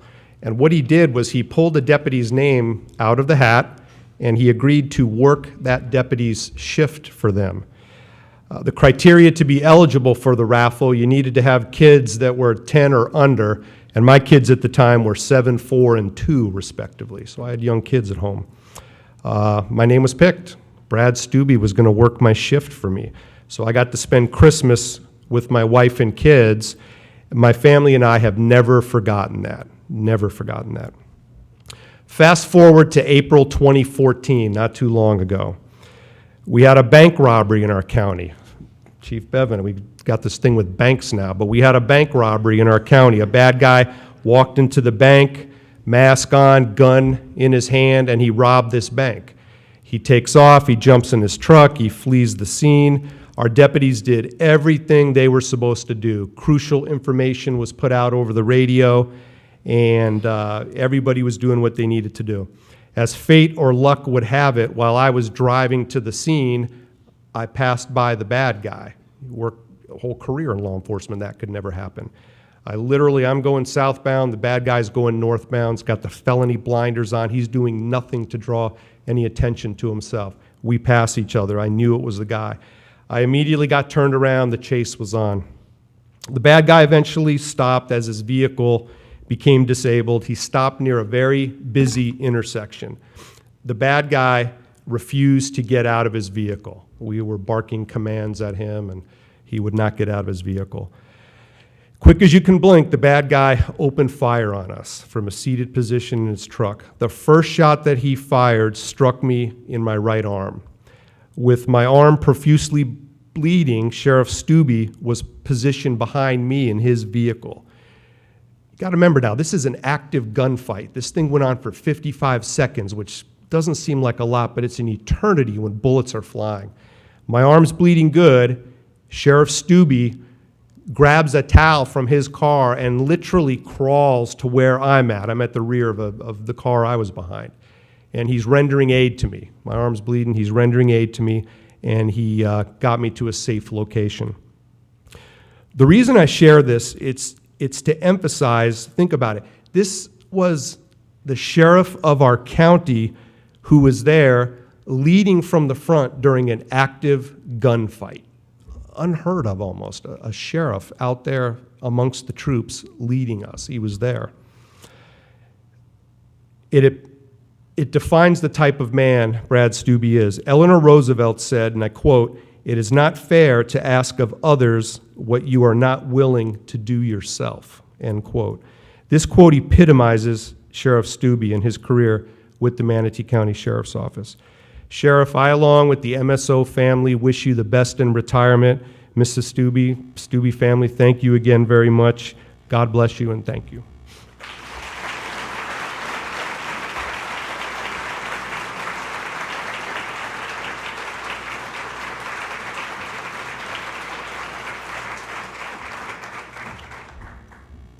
Thank you, Bob. Appreciate it very much.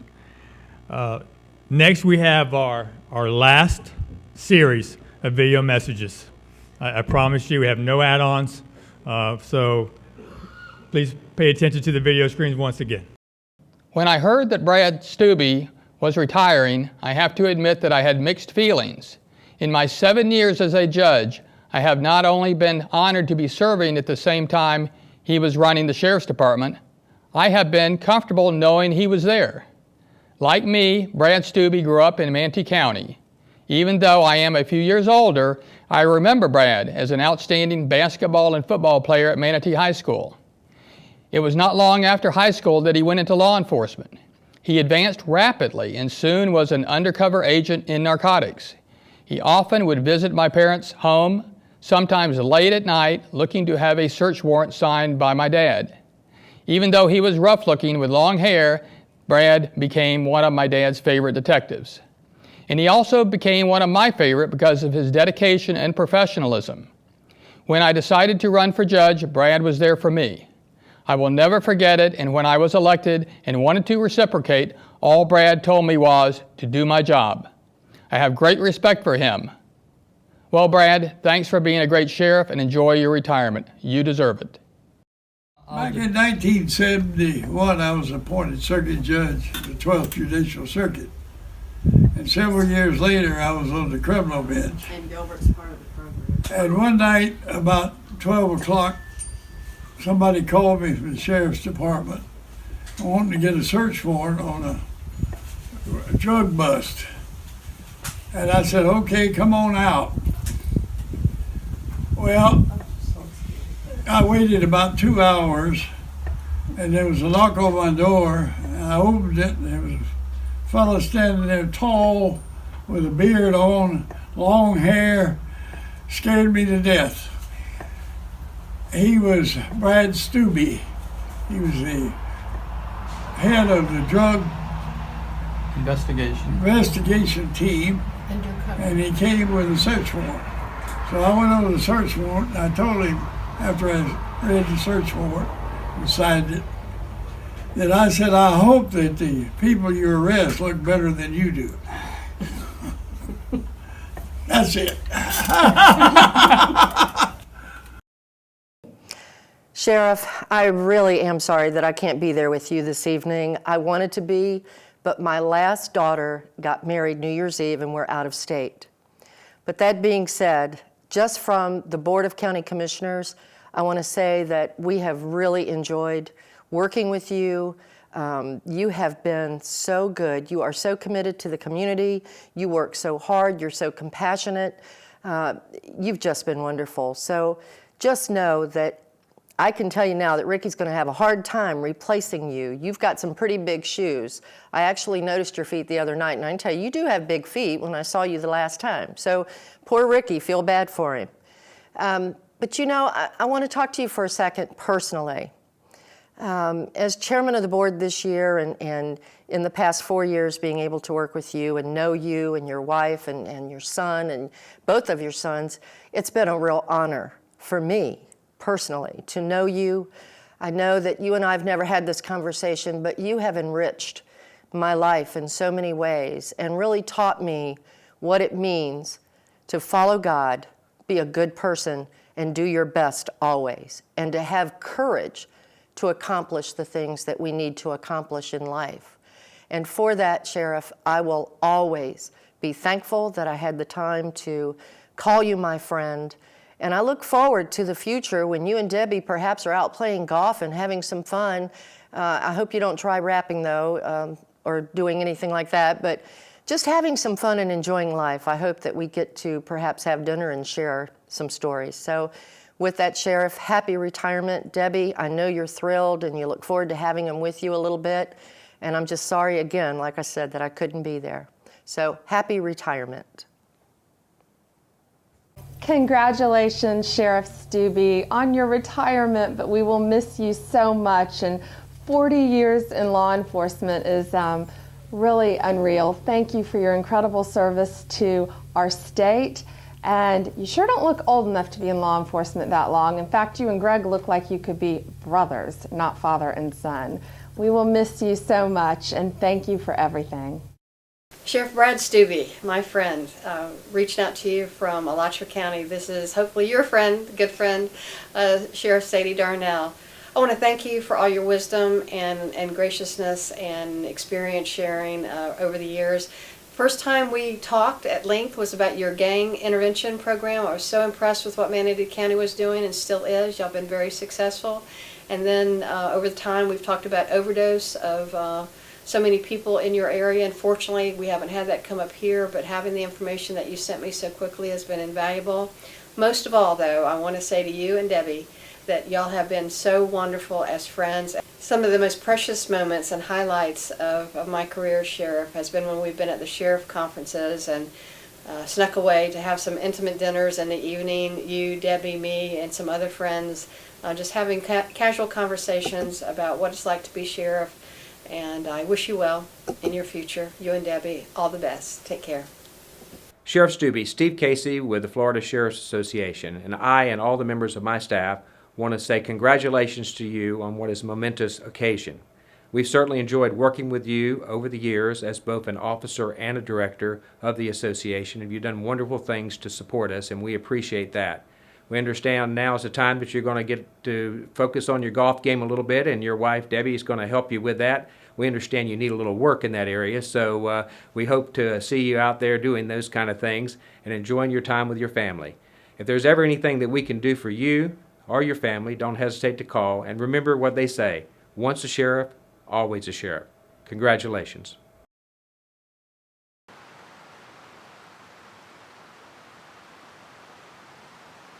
Oh, hi, Brad. Hey, congratulations on a great career. You've served with integrity, you've kept our community safe. Now it's time for you to retire and have fun. So come on, let's go play some golf.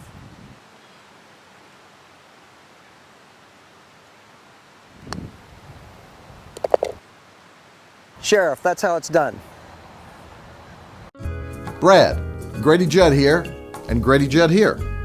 We wanted to wish you a great retirement, but I don't understand why you're retiring after only 40 years. Do you know? He doesn't know either. You worked at every level in the organization. I know you were the SWAT commander. I even know you were in charge of narcotics and vice. He told me about that too. I know you're involved in almost every civic organization in Manatee County. I know you were a board member for the Florida Sheriff's Association and the Florida Sheriff's Youth Ranches.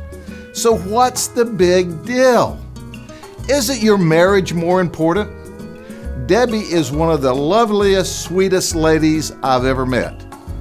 You know you married up when you married her, and he knows you married up too. And now you're about to ruin your marriage.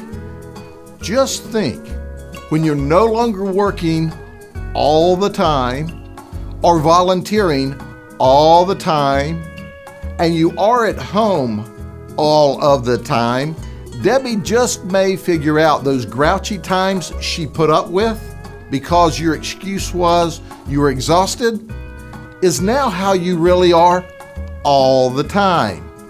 Well, that's at least the excuse I use for not retiring. Marissa and I love you and Debbie. You're a great friend and a great sheriff. I always enjoyed our times working on FSA projects together. When you leave, there will be a big void in our industry. I wish God's continued blessings on you and all of your family. And oh, Debbie, don't leave him if he gets to bothering you. Do what Marissa tells me she's going to do the day I retire. She says she's going back to work. See you soon. Oh, my buddy says you did good.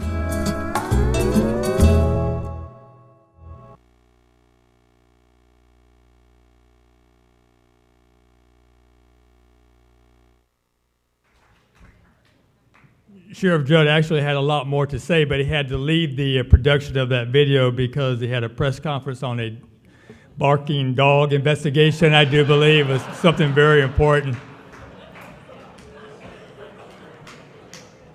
So, Sheriff, we're getting down to the emotional part here, and at this time, I'm going to call up your two sons, Senator Greg Steube and MSO Deputy Grant Steube. Thank y'all so much. Come on up. Stage is yours.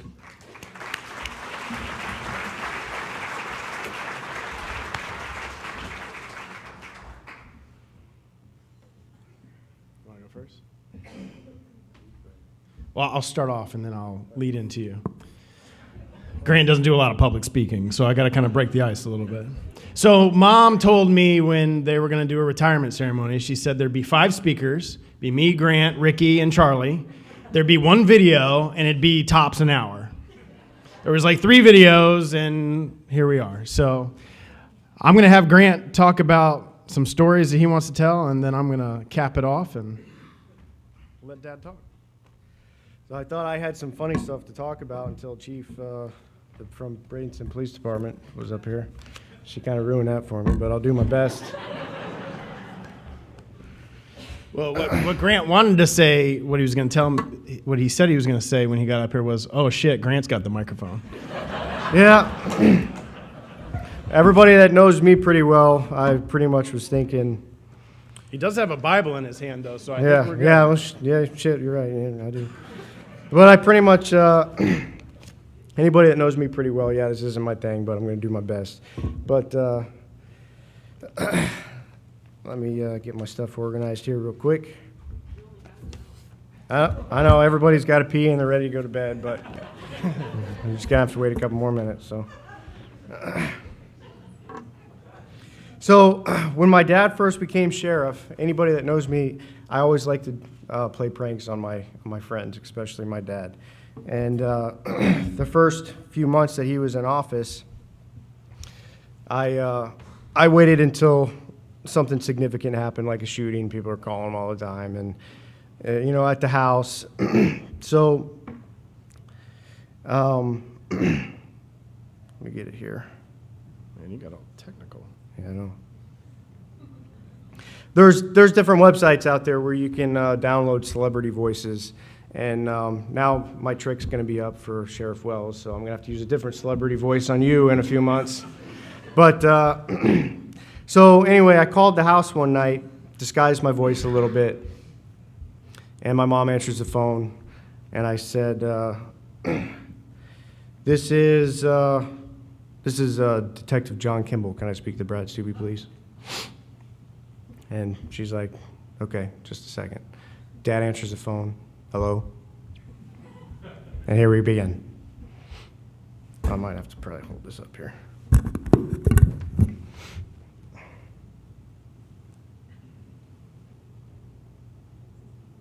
Hi. How are you? Yes. Sorry, I'm trying to go as fast as I can. I want to ask you a bunch of questions, and I want to have them answered immediately. Who is this?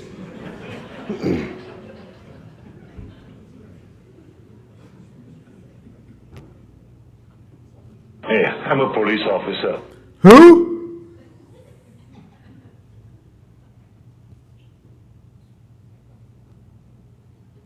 John Kimball. I'm Detective John Kimball. Hold on. John Kimball. I'm a cop, you idiot. Yeah, love you, bye. I hung up. Well, pranks, I don't know if I'm sure you remember that, but I couldn't do that very much. Obviously, you could catch on pretty quick, but pranking my dad was always fun throughout the years, and especially my colleagues, too. Pretending to be my dad, and like Sheriff Wells and other people have said, he's really short sometimes on the phone. And I'd call friends sometimes when we're on calls, and it's Steube. When you're done with that call, I need you to call me at the office. Boom. I hang up. And I would always get a pretty good reaction from my friends. They'd call me back, and hey, your dad just called me, and he didn't say very much. He just said call him at the office. Well, okay, well, why don't you call him back? Well, he was really short on the phone. He's just, well, it doesn't sound good. You better start thinking about everything you've done for the last couple of months and call him back. So I don't know if Cynthia remembers some of those phone calls over the years. This is Deputy so-and-so that, I need to talk to the sheriff. Well, I don't know what you're talking about. He doesn't want to talk to you. So then, anyway, moving on. I'm going to miss, to continue some of the things I'm going to miss about my dad not being the sheriff anymore is there's a lot of parking spaces throughout the county that are designated specifically for the sheriff. Well, as soon as I realized that, I took advantage of that, especially down by the courthouse. Anytime I had a depot or head court, there's a parking space down there in the county admin building. And when he first was sheriff, I would always call him, say, "Hey, you mind if I take your parking space?" And he'd be like, "Yeah, whatever." And then it finally just got to the point where I just took it and I never even called him. And I'm gonna miss that. And that may continue, Sheriff Wells. The muscle memory has been built in, especially the one at the admin building. All right. Oh, man. Okay, let's see.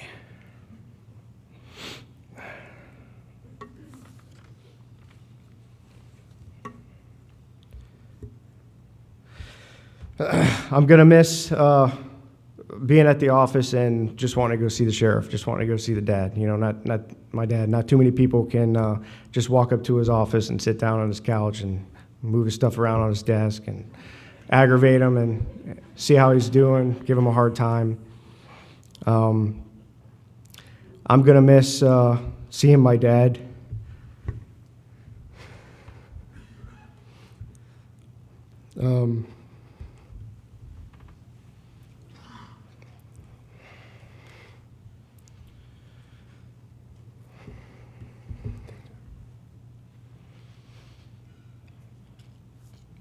Pulling up behind me on traffic stops, backing me up. It's always, you know, not too many people go through what I go through, but, you know, it's having a father as a sheriff and, you know, having him backing you up on calls. And then, you know, running a licensed siren and seeing him behind me, and he's got my mom in the passenger seat. Oh, that's nice. You know, we're going to a burglary, and he has shorts and flip-flops on. And he's hauling ass behind me with my mom in the car.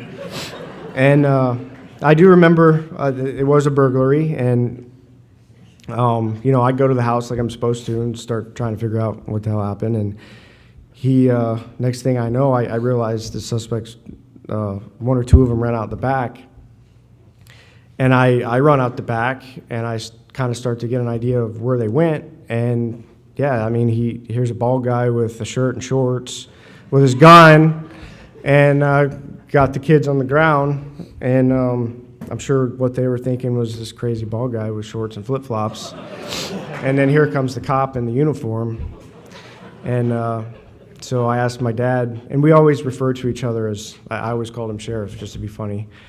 But so, Sheriff, you gonna write this report for me? No. You know, he'll just do a supplement. I was expecting him to do everything, but no.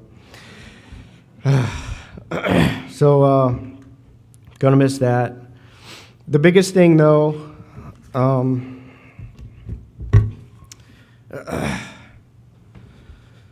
is one thing about my dad is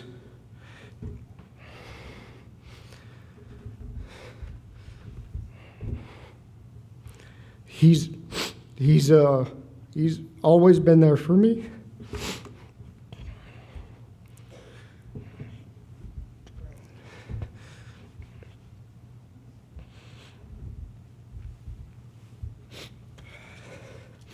Sorry. You know, 99% of the time when I call my dad, he always answers the phone.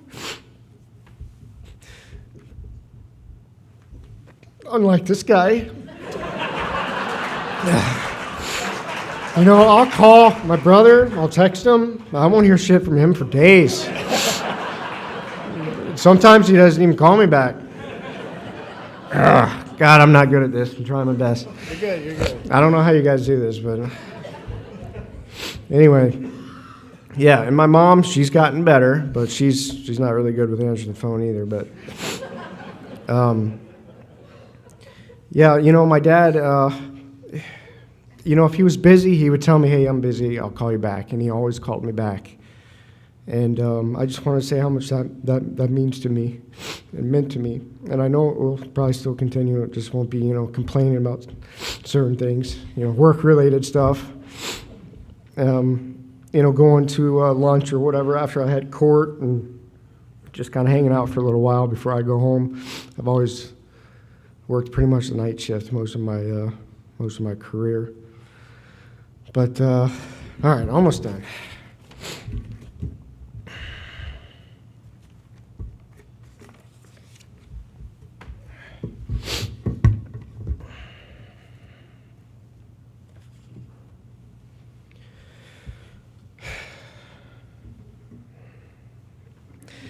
Dad, your presence and guidance inspire us all to do better. You're the most dedicated and hardworking man I know, and I'm proud to call you Dad. Congratulations on your retirement, and I can't wait until I'm in your shoes and get to spend more time with my family and finally retired. Got just a little more to go. One last thing, my wife, she mentioned this to me, and I've heard it before. I'm sure other people have heard it. I never actually read the verse, but I read it today and got to understand it more, and I like it. So in closing, it's Matthew 5:9.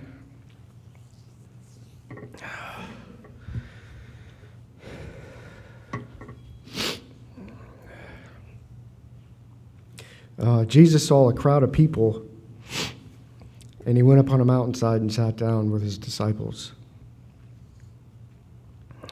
to teach them several things. And one of the things that he said to them was, "Blessed are the peacekeepers, for they would be called children of God." All right, that's it. I'm done. Stand up there, Arthur.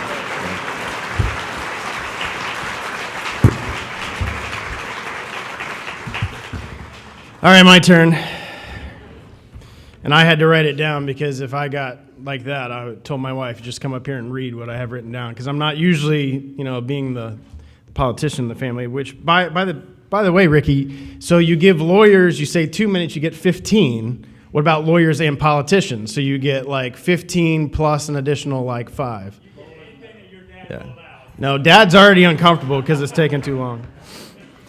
It's always been easy to know the amount of time that Dad's been at the Sheriff's Department when people ask, well, how long has your dad been at the Sheriff's Department? Because it's the same amount of time that I've been alive.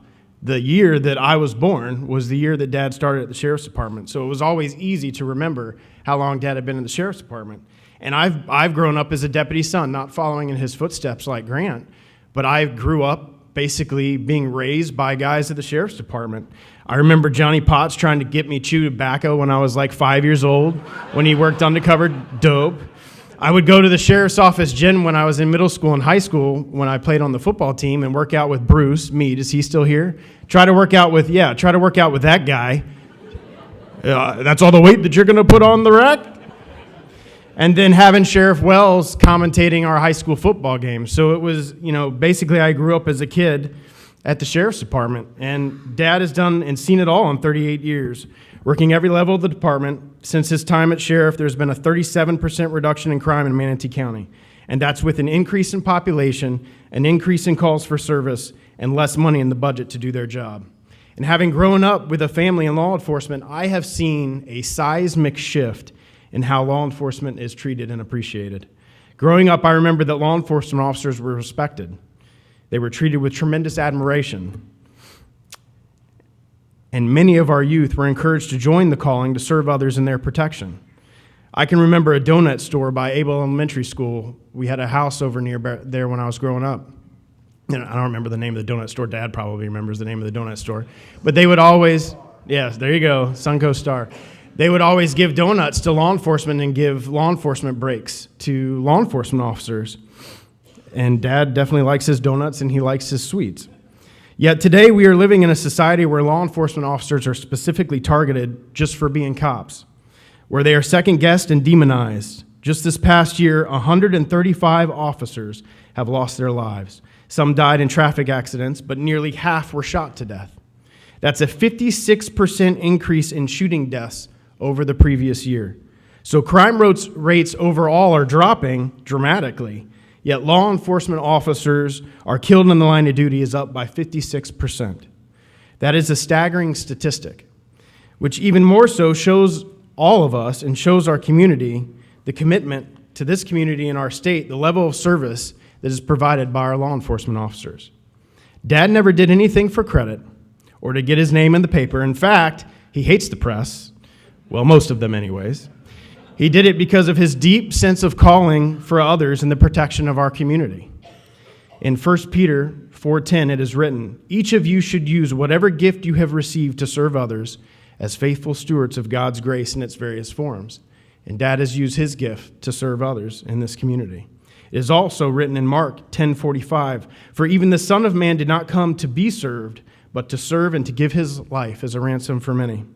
So if my father taught me anything, it was an incredible duty of service to others, despite opposition, to stay true to your values and principles, to not waver under pressure. Dad's service was a contributing factor to my service in the military and my service now to the state. So you will be missed, Sheriff, but not forgotten, for the legacy of service, commitment, and integrity that you taught scores of deputies and employees at the Sheriff's Department for the last 38 years, and the level of commitment and positive role model and example that you laid for your two sons, well, at least one of them. And I will personally miss stealing your old blue light from the garage and chasing my high school buddies around the neighborhood. So I got you a gift. Ricky, can you bring this up here? So in your retirement, if you feel that urge, that adrenaline rush that you need to kind of bring that feeling back, be careful with that thing. Now, part of it is wood, so if you do decide to burn it, take the top off.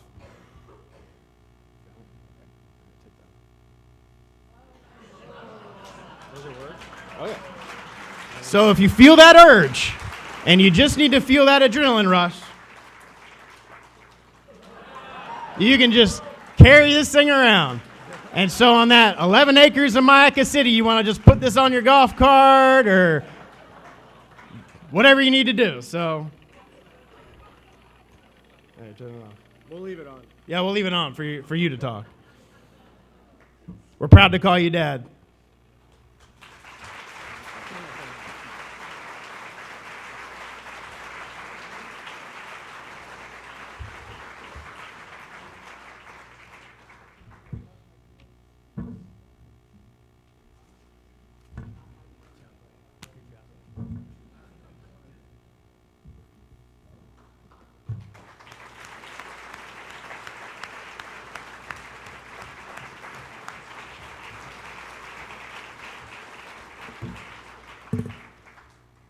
Okay, we have one more special video salute. This is a special one, though, Sheriff. This is going to mean something. And then at the conclusion of that video, we will call you up for more than a few words.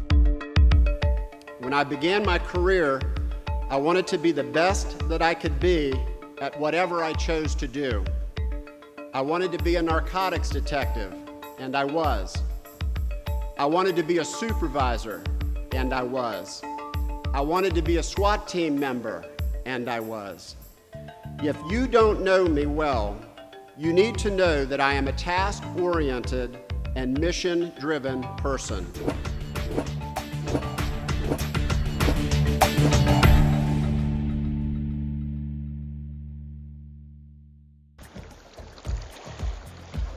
Brad Steube was 8 years old when his family moved from Cincinnati, Ohio to Manatee County.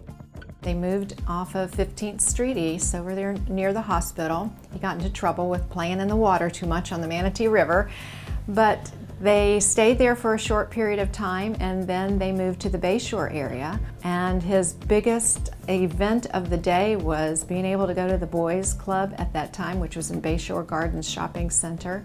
And he used to walk through the woods from his house off of Dartmouth Drive, through the woods every single day to make it to the boys club as soon as they opened. Not long, and Brad's hard work earned him the honor Boy of the Year, an award given to the young man who showed a willingness to help others and be a leader. By the time Brad reached high school, he excelled in sports. His favorite sport was basketball, and he had many scholarship opportunities to pursue in basketball, and he turned them down because he wanted to be in Manatee County and pursue a career in public service. By 1974, he had set his sights on a young lady who was attending Manatee Junior College. He was actually stalking me. And we dated for several years, and it obviously paid off because we got engaged the night he graduated from the police academy. I started my law enforcement career at the Lombok Key Police Department in January of 1976. You know, Lombok Key's a good place to work, but my gosh, it was so boring. But my goal was obviously to be at the largest law enforcement agency in the county. So then I was hired at the sheriff's office in February of 1978. In less than 2 years, Deputy Steube was promoted to detective. I'll tell you how small the agency was. The entire sheriff's office was located in the basement of the historical courthouse. I was also a detective with the city of Bradenton. I may have been a sergeant then. But I went in and there's a guy sitting at the smallest desk I have ever seen. He had a legal pad on the desk and a telephone and no room for anything else. And that was Brad Steube.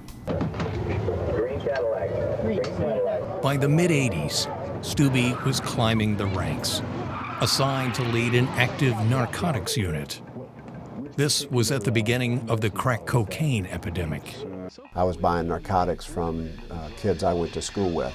And of course I had long hair and a beard at the time, and they would look at me and say, "Man, I sure know you." We'd make the dope deal, and then later on we'd arrest them, and then they'd find out, you know, my true identity and my real name, and it was, oh my gosh, I went to high school with that guy. Those were some challenging times in our marriage and in our life when he worked narcotics.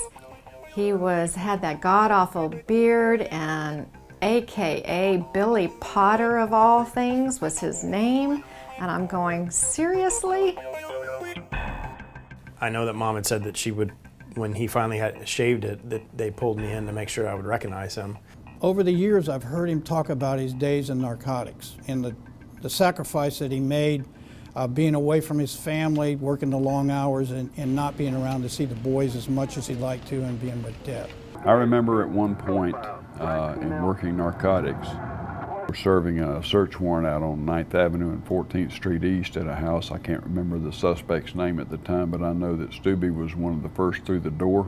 It was almost had a tragic ending because there were shots fired, and if I'm not mistaken, his glasses were shot off. That's how close the round came to him.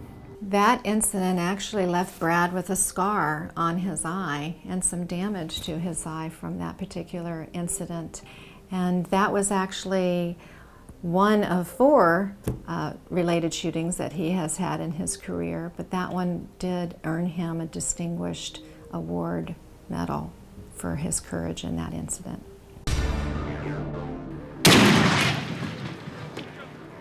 We don't like to utilize it that often, but yes, it's an important part of our agency. If I'm not mistaken, the very first SWAT team in the history of the Manatee County Sheriff's Office included Brad Steube, and he's, to a large extent, made it the professional unit that it is today. Steube graduated the FBI Academy in 2000 and continued to climb the ranks at the Sheriff's Office. Appointed by Sheriff Charlie Wells to Chief Deputy in 2005. I want to know what everybody's job is so that I can stay in touch with what's going on. There probably has never been somebody that has worked so hard to ensure that, 1, his deputies and his employees are taken care of as best as they possibly can, and 2, that the community recognizes the Sheriff's Office for all the things that they do for the community. He did it all. We're at the MTI pistol range today. Even an occasional action report for the sheriff's TV show. In the Coke bottle, as we call it. Then in the spring of 2007, I wanted to make an announcement today. Brad Steube's boss and mentor retires. I do solemnly swear. Steube is appointed sheriff of Manatee County. He made history that day, becoming the first deputy in Manatee County to work his way all the way through the ranks to the position of sheriff.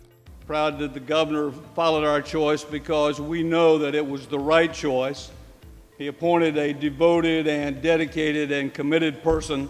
Like his predecessor, Sheriff Steube held firm to the promise of reducing crime. Chase, catch, prosecute, and incarcerate the bad guys. BPL was first, SIR 13 was next, and we're going after more. We're not done. Brad Steube's focus has always been on making and keeping Manatee County a safe place to live. Because of a senseless act of violence. One case that affected Brad deeply and emotionally was the death of Stacy Williams. That case motivated him to want to do something positive, and that's what led into the construction of the memorial basketball court for him. Sheriff, if you'll put your hand on the Bible. In 2012, Steube easily won re-election.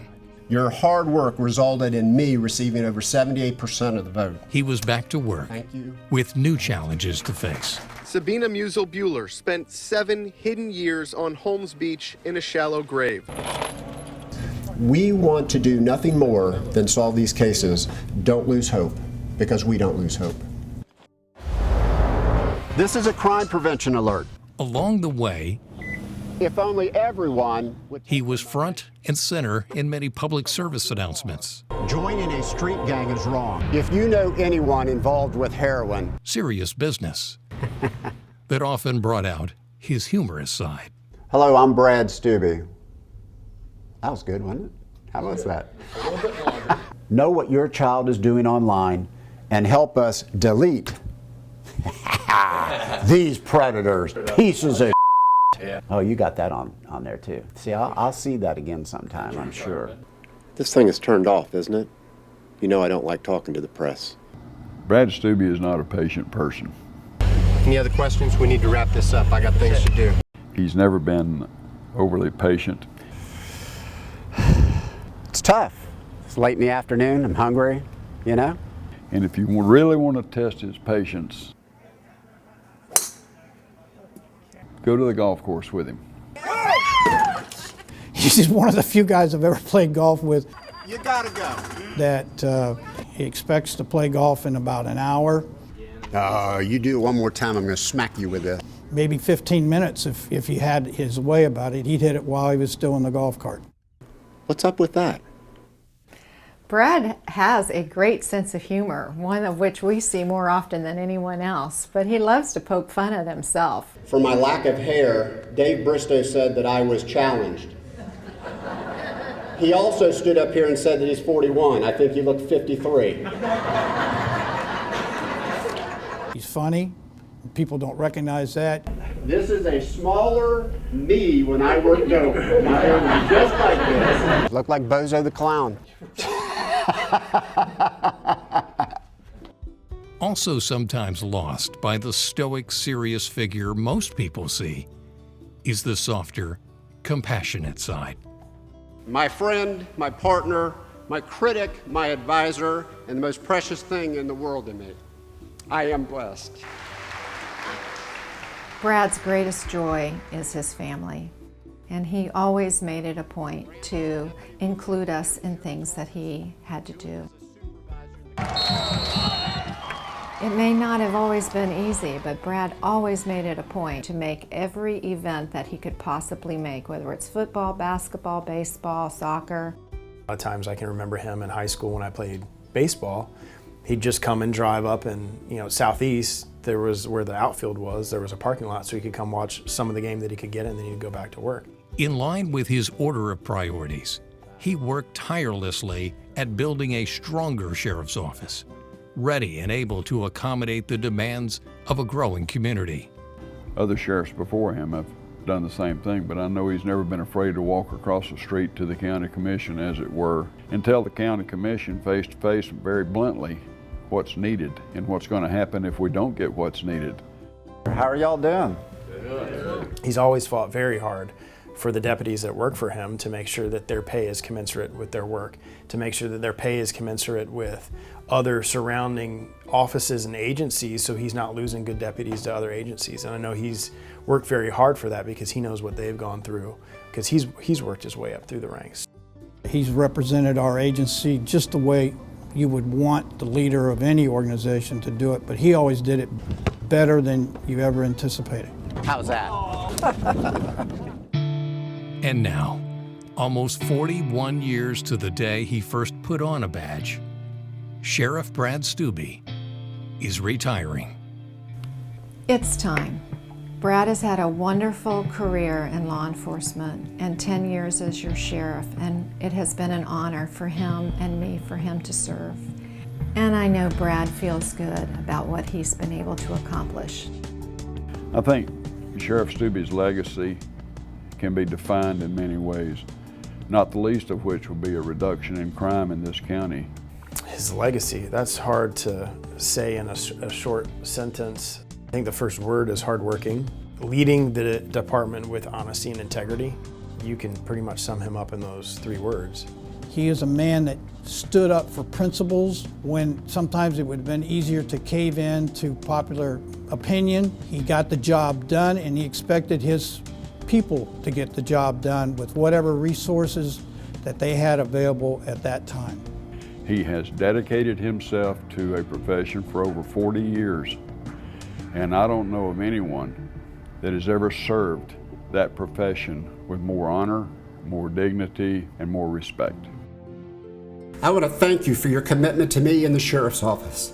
It's been my honor to be your sheriff. Thank you. He's going to miss it. He's going to miss the people, for sure. I'm going to miss it.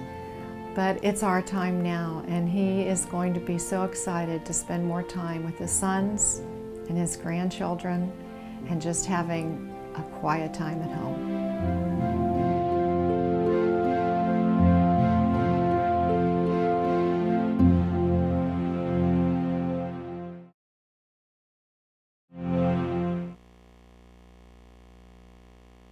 Ladies and gentlemen, Sheriff Brad Steube.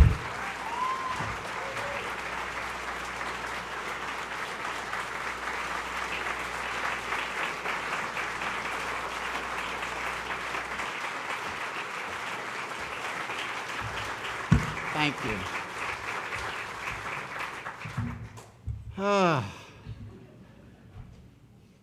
Charlie, you still here? In 1980, I started teaching at our local law enforcement academy. I taught narcotics identification and investigations and officer survival.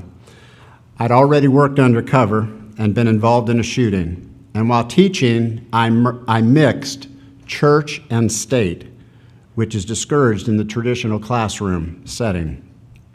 I told all of my students that in order to be successful in life, but especially should they choose the profession of being a law enforcement officer, you needed to make priorities in your life. The priorities that I have spoken about while teaching in the academy, classes at the sheriff's office, and at graduation ceremonies throughout the years are the worship of your God, the dedication to your family, the maintenance of you personally, and then this career. God, family, you, and the career. So now having that in mind, I first want to give thanks. I believe that God places all of us in opportunities that are pleasing to Him, and He provides us with the skills to succeed. I thank God for allowing me the opportunity to serve my community for the last 40 years. Also, over 40 years ago, I met this amazing woman.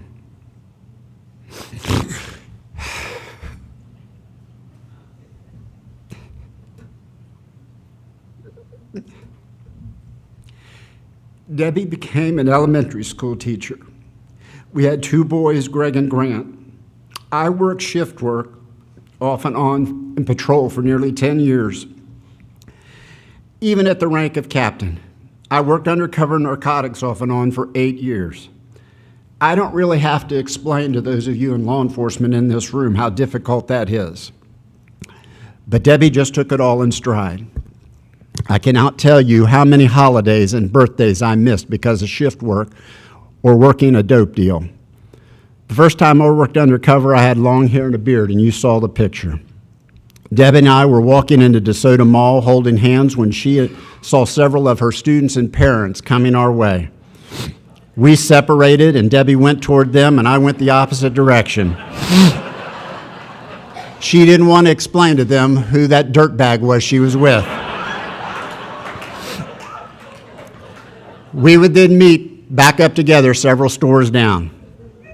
Debbie retired after 31 years as a teacher, the year I was appointed sheriff.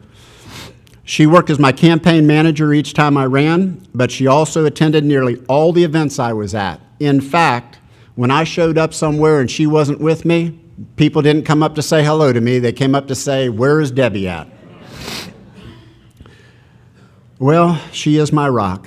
I love you. We could not be more proud of our kids and their wives.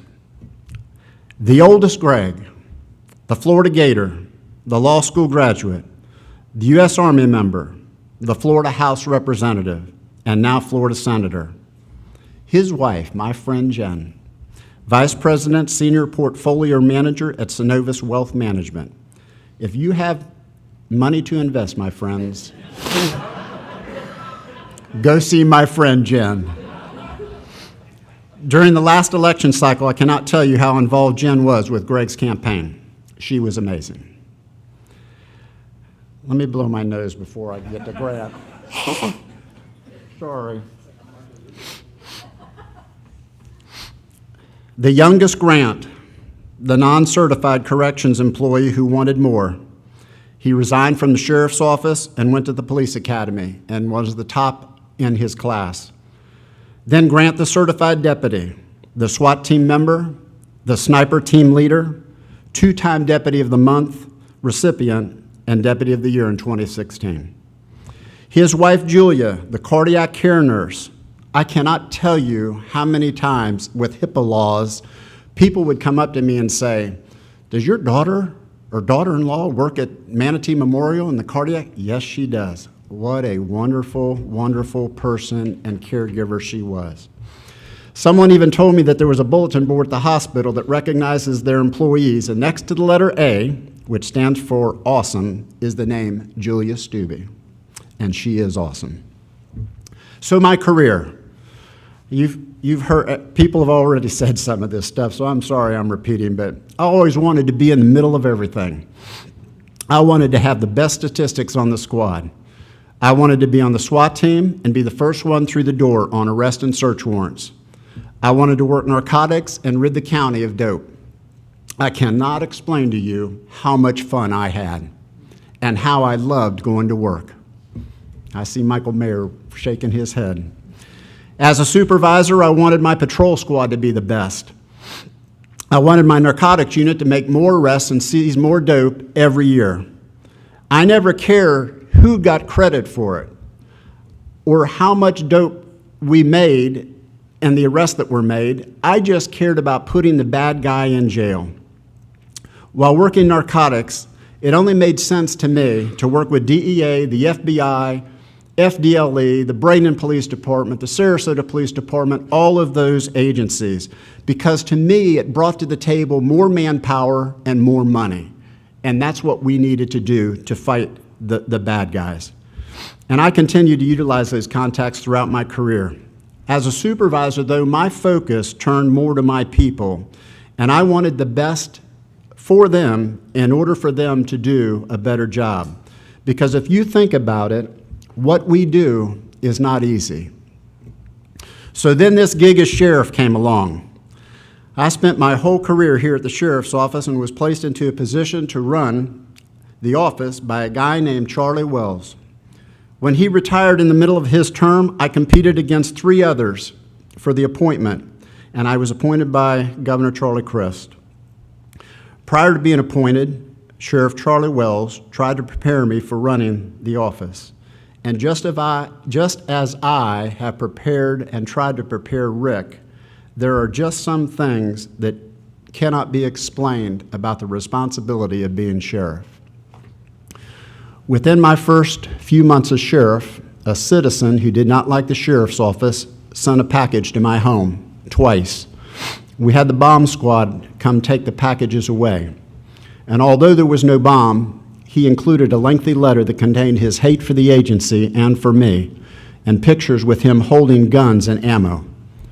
Holy cow, we were off to a good start, weren't we? But it got better.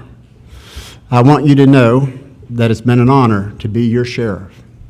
And I want you to think about this a minute. I was one of 67 sheriffs in the state of Florida, and I was responsible for 360 of our citizens, 360,000 of our citizens. I want you to know that it was an awesome responsibility that I did never take lightly. I represented the people, and it was my duty to build and develop the trust of the people in our community. But I did not do this alone. We had over 1,150 employees at the sheriff's office, most that believed in the same principles that I believed in. We placed an emphasis on customer service. One of the first things I did as sheriff in April of 2007 was to purchase 20 copies of a book named The Simple Truths of Service. It's a book that can be read in about 20 or 30 minutes. It describes a 19-year-old young man with Down syndrome named Johnny, who described himself as just a bagger at a grocery store. Johnny was challenged to make a difference for his customers. When he went home every night, he would find a thought for the day, and if he couldn't find one, he'd make one up. He typed the thought for the day that night on the computer and printed 50 pages each night. The next day he'd go to work, he'd bag the groceries, and he'd place that thought in a bag and said to the customer, "Thanks for shopping with us." And this simple act of kindness transformed his grocery store. All the customers wanted to go, obviously, through Johnny's line because they wanted to get that piece of paper. I had all my captains and majors read this book, sign their name, and pass it down to the lieutenants to the sergeants to the deputies. Once you're hired now at the Manatee County Sheriff's Office today, The Simple Truths of Service is required reading. Because, ladies and gentlemen, providing a service to our citizens is what we do, and we need to be good at it. As sheriff, I got involved with the Florida Sheriff's Youth Ranches, as you've seen. I enjoyed my time on the board of directors of the ranches.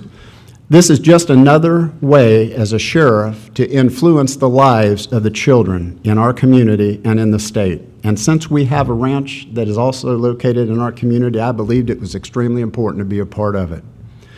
I also enjoyed my participation with the Florida Sheriff's Association. I was the founding committee member that helped lay the groundwork for the Florida Deputy Sheriff's Association, which provides legal services and insurance to its members. And when I passed that torch and got off that committee, Captain Bob Mealy stepped on that committee. I was also on the education committee that was responsible for the training the sheriffs received at their winter and summer conferences. I was also on the legislative committee, as you've heard here tonight, which lobbied the Florida legislature each session on issues that were important not only to the safety and security of our community, but communities throughout the state.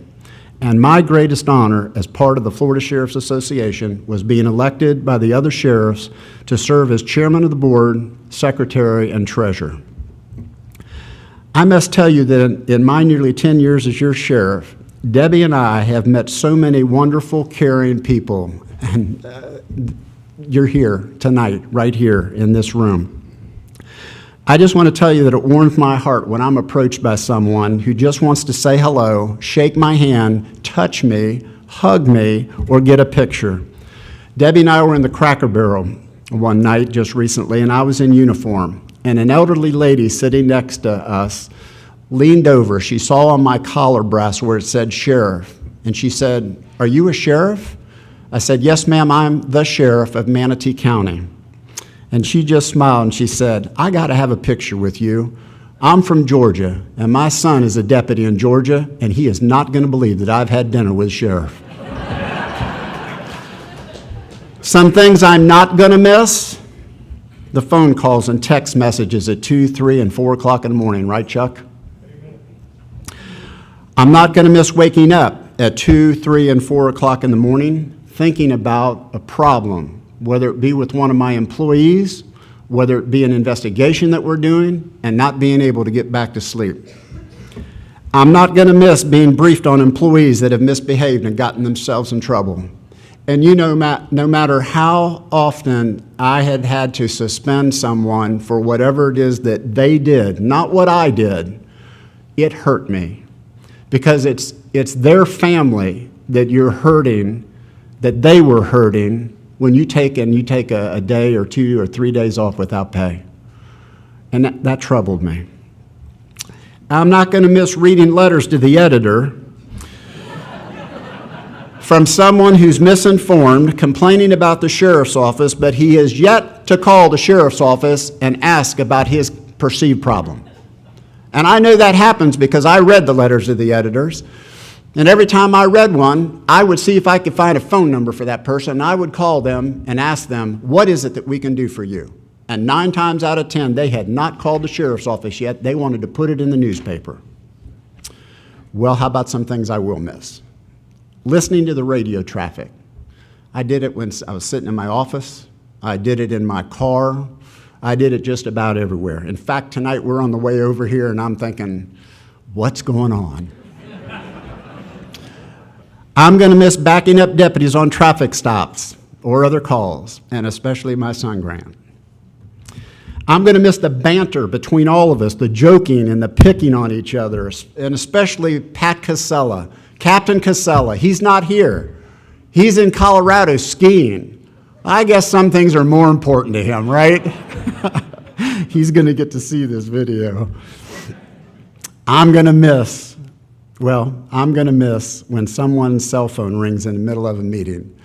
This morning, Rick, before he was sworn in, the telephone's ringing, and I'm thinking, because in my meetings, if the phone rings, you owe me $10, because I'm just trying to pad my retirement fund.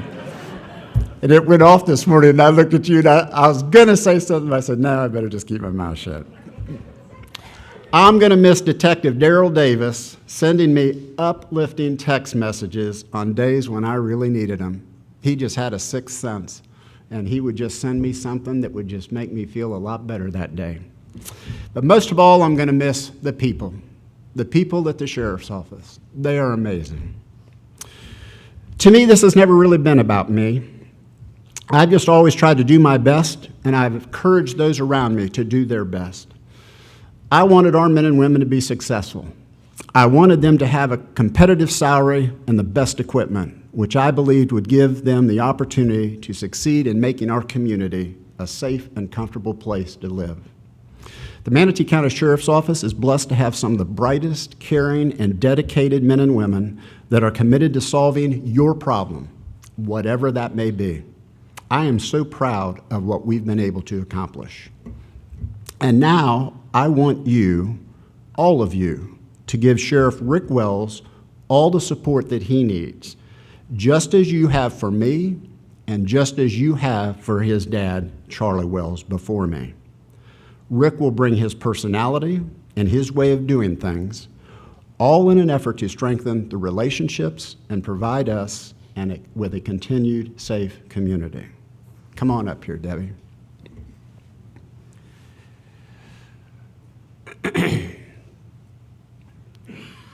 I'm pretty much finished, but I wanted to bring my wife up here.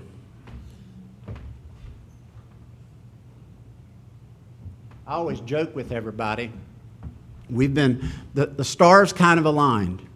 I was in law enforcement for 40 years, and we've been married for 40 years. And I always joke that I've been married to the same woman for 40 years. And those of you in law enforcement will get that because most of the time we're divorced 3 and 4 times. But the point is, we've had a good time. I've had an excellent time doing what it is that I've been able to do my entire career. I have enjoyed going to work every day, but it is just time to move on. You want to say anything? Thank you. Thank you all, and God bless you all. Thank you, thank you, thank you.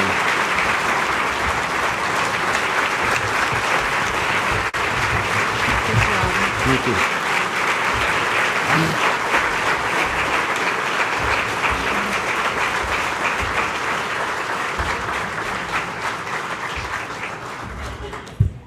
All right, Sheriff, we have our departing gifts that we always give at staff meetings, so you know we have things to give you. But Debbie, we want to thank you for sharing this great man with us for so many years, and we have a few things we would like to give you. Roses. Yay. Oh, thank you. Beautiful. Beautiful. We also have a $500 gift certificate to K Jewelers for you to pick out what you would like, because I'm not very good at that. So I wanted to make sure that you had the opportunity. The gift card is on the back. So much. Yeah, thank And Sheriff?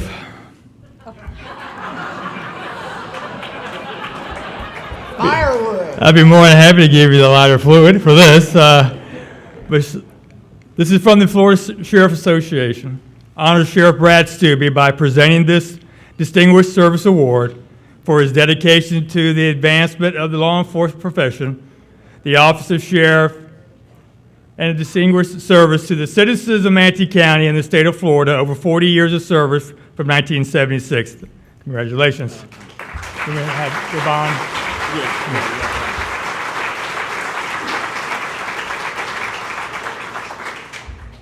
And your badge and credentials, I know that you will probably want to use these and keep them handy, since I heard you yesterday as you're dropping your car off, making sure that cows were put back in the pasture, so I know it's going to be hard for you to give that up. It's my last day yesterday. I'm going to the office to drop off some stuff, and I'm on my way through State Road 70, and there are 2 calves outside the fence right near the road on State Road 70. The funny thing about it was I just stood there and stood there and stood there, hoping traffic would slow down, turned my blue lights on, and one of the calves went right back through the fence. But the second one didn't go. And I was going to get on the radio and say, the stupid one did not follow the smart one through the fence. But we finally got him through the fence, too. Please just let it be over. I get a gun. And I guess you chose the old school revolver. I did. Yes, sir. Outstanding. Okay. And this is something that we had made for you that Debbie helped us out with. This is Brad's operational style. You can put this on your brand new shop. Man cave, whatever you want to call it. So, yeah, this is very nice. So we'll pass that along. No. Oh, got my cowboy. We want you to have this hat back because, believe me, no one else is going to wear it. And it won't fit Bruce. Yeah. Now we're talking.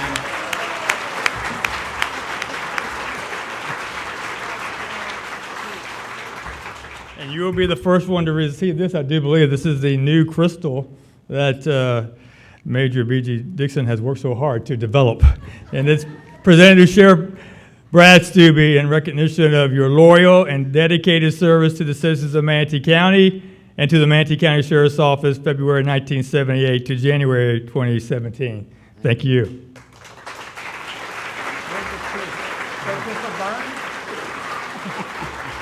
This will not burn. No. All right. There's one more thing. You're a very hard man to buy something for. We didn't know what we were going to do, so we thought about your brand new 5 acres and that pitiful thing that you call a lawnmower that you were going to use to mow that grass out there. So we decided to get you something special.